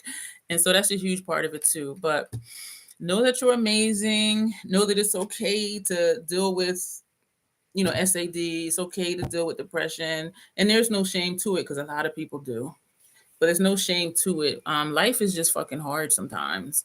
And, we go through a lot of stuff sometimes on a daily basis and we deal with it the best we can. And sometimes we just need help processing that, and that's okay. So, what say you before we go? I appreciate all of you being here, Sandy, with all these gifted memberships. Thank you so much. I really appreciate it. And I'm sure they appreciate it. And hopefully they'll come around more. And hopefully some will stay because we be having fun. And Sandy is trying to build up the house. She's like, the more the merrier. She's trying to gather everybody together. They're like on the four corners of the world. And she's trying to like, come here. And I do appreciate that. And so any thoughts or whatever before we go? We'll be back here tomorrow night. Tomorrow night, I think we're doing a look. So I'll be at my station. I tried to go on here. Yes, indeed, Sandy. I tried to go on here from on my phone at my station and it did not even show up. And so this one I think I scheduled here on my laptop. But tomorrow's gonna be a long day for me, y'all. Oh my God. My therapy appointment is at noon. And y'all know I don't be up at noon. I'm gonna have to get up at least, I'll say 10:15. Because when I'm really exhausted, it takes me a long time to even like get dressed because my brain is foggy and I'm just like in slow motion. But I need to leave home at least by 11:30. So maybe I can get up at 10:30. I should be ready in an hour, hopefully. But yeah, this will be a long day. That blue tumbler I showed you, this is the other one I got. This is Iron Flask. And this is the other one that had the pop-up top. But the blue one I showed you like this, it fell yesterday and it cracked. And so I'm going to take that back to Target after my appointment tomorrow and then come home. And I am going to get into bed and go to sleep. And then, tomorrow we're doing a grunge look. for our live tomorrow. And I decided, and I did change the title already. We're going to open those two Notoriously Morbid boxes because one of them is the mean one, which is a Christmas palette, and it has a Grinch picture on the front. Because I was thinking I might use that for my Grinch look for the family dinner if I feel alert enough to even do my makeup before I leave. And so I'm like, I need to go ahead and open that because I might use that palette. So tomorrow we're doing a grunge look, and we're going to, after we do the look, then we're going to swatch those two palettes. And I forget, the other one was Season of the Witch or something, but it looked more light colored. The mean one was like green and red and something else. And so I'm excited to swatch those. But so we're going to do that tomorrow. We're going to do a grunge look first and then swatch those palettes. And maybe I'll use the Grunge Life palette because that's just a grunge palette, period. Instead of trying to take a palette and make a grungy look. Love grunge and the Grinch. During lives is the only time I think membership can be gifted. I kind of think so too for some reason. Thanks for spending this time with us this week, Dion. You're welcome. And this was a member request. And I will admit, Sandy, this is hard. It is hard because I got to make sure I'm up. And I did eat before the live, so I wouldn't get like lightheaded and dizzy like last night. But it is changing my schedule because sometimes, like if I don't go to sleep until like 11 o'clock or noon, I'm still asleep at 8 o'clock at night. And so I have to be sure, that I'm up, I'm alert. I did take a couple sips of this already. I made sure I ate first. And so it changes my schedule a little bit. And so it's been challenging. But I love y'all. And I said, member request, if a member requested, I'm going to do it. But it has been challenging for me. So after this, I'm going to eat. I took a thing of pasta sauce out the freezer last night, and it's almost thawed. So I'm going to cook pasta. That sauce y'all saw me make. So this one I took out the freezer. I have 2 more in the freezer, and I have 3 things of chili in the freezer. So I took out one of the sauces, and I'm going to have spaghetti, and then I'm going to just like lounge and go to sleep. And especially, well, not sleep, but just chill out because I have to be up early tomorrow. Tomorrow's going to be a very long day. Yeah, so thank you for saying that, Sandy. That means a lot because it has been challenging. And I love being here though, but it's still like physically, I'm just like, oh my God, I want to just go lay down. But yeah, you're welcome, Alicia. And thank you also, Sandy, because she helped me with some of the topics. Because I was asking the members, what do y'all want me to talk about? Because I didn't just want to do a look every day because y'all see me do looks all the time in videos. And she had said, something uplifting or something to, motivate or whatever. So that's where some of these topics came from. Is from Sandy. And so I said, we'll sprinkle it in. We'll do a look and then have a serious topic. Like we did a look last night. Talked about depression today. We'll do a look tomorrow night. And then I think we're talking about self-care or something and then doing another look. And so, we're spacing it out that way. This after brain fusion for me like that too. I have to eat and I can't take hot steamy showers. Yeah. I am going to rest. After I eat, I'm going to cook after this. And y'all, I still ain't cut my nails. Except this one that split. And I still haven't washed my hair. I'm just tired. And I know it's bad when I don't cut my nails and they're growing to the point where like the edges are square. Like that's how much they've been growing out, and y'all can see because I keep them all like this. Look at my nails, y'all. And even my thumbs. I have natural French tips because my nails grow out white. But I haven't even cut my nails. I'm like, I'm just tired. So try to schedule things in the afternoon if possible. His schedule though, his last appointment I think is 1:30. And I'm like, dude, I'm still asleep that one. But because I canceled the last one because I had a migraine, this was the earliest one and it was at noon. And I was just like, okay. But yeah, his last appointment of the day is 1:30. So other providers, I can get like a 3 o'clock appointment, which still is early for me. But at least I don't have to get up and be somewhere at noon like I do tomorrow. But yeah, I do. I'm like, oh, they be like, oh, 8 o'clock. I'm like, nope, I'm nocturnal. I need the latest appointment possible. So usually I'm able to get like a 3 o'clock, sometimes a 3:30, but never with him though, because of his schedule. But yeah, so after I eat, I am going to stretch out on the sofa, maybe doze off like yesterday. I told you I was laying in, I heard, and I was like, oh damn, I fell asleep. And I don't even snore. So I was just like, what? Whew. You slept until noon today, says Sandy. I had my usual wake ups, which is what I call them every 90 minutes or so, and kept going to sleep. And I had my alarm set for 6 o'clock to like get up. And I was sleeping good too. My alarm went off. I was like, fuck. No, it was 6:30. I had to set for 6:30 because I'm thinking if I could just rush and get the look done instead of doing it after the live, and so I was able to get it done. I did all of this in 30 minutes, the whole entire look. I was proud of myself for that because y'all know my videos be long as hell. But yeah, and so I'm glad that these have been helpful to y'all. Our talks. 10 hours and couldn't stay awake. That like, do you just like stretch out and rest? I do hope you feel better soon. Wow, that sounds intense. After the brain fusion sounds intense. The blood transfusion, yeah, those are intense. I know other people who have had them too, and they usually kind of knock them out for the day. Um, yeah, sounds awful. Pretty Kiwi says cat. Yeah, it's. I know people that get those done. I'm just like, ooh. Yeah, it wipes them out for a couple of days afterwards, and then when they start feeling better, then it's time for the next one. So I'm just like, damn. Yep. But we're gonna go, y'all. We'll be back here tomorrow. We're gonna do a grunge look. We're gonna swatch those two palettes. The one is only 9 pan. I don't remember how many shadows is in the Grinch one, the mean one palette. But we're gonna do that tomorrow. I'm scared to get another one. Just talk to your doctor about it. And of course they're gonna probably say, oh, they weigh the risks against the benefits type of thing. But if it's something that your body actually needs, then I'm gonna say do it. Because we need to be the best that we can. And sometimes it means doing stuff that we don't want to do. Like I know I need to do them stretches, which is a far cry from a transfusion. But, if we need to do it to be our best, then that's what we should do. So we are going to go, y'all. We'll be back here tomorrow night. For those of you who can make it, I thank you for your time. I thank you for being here. Sandy, 32nd Day One, thank you so much for all the gifted memberships. And hopefully, some will stay and we'll build the house, keep building this crazy troll nation officially. And maybe tomorrow I'll do a members only post. I'm just overwhelmed. I'm overwhelmed. But I'm here and y'all are here, so everything is okay. So we're gonna go. Y'all could probably say the closing statement with me. As always. Self-acceptance, self-love. That is the crazy troll nation way. Thank you, all of you, for being here. Thank you for the gifted memberships. Thank you for the thumbs up. Thank you for the conversation. And we will be back here tomorrow night. Good night, everybody. Hope you feel better soon, Pretty Kiwi. Bye, everybody.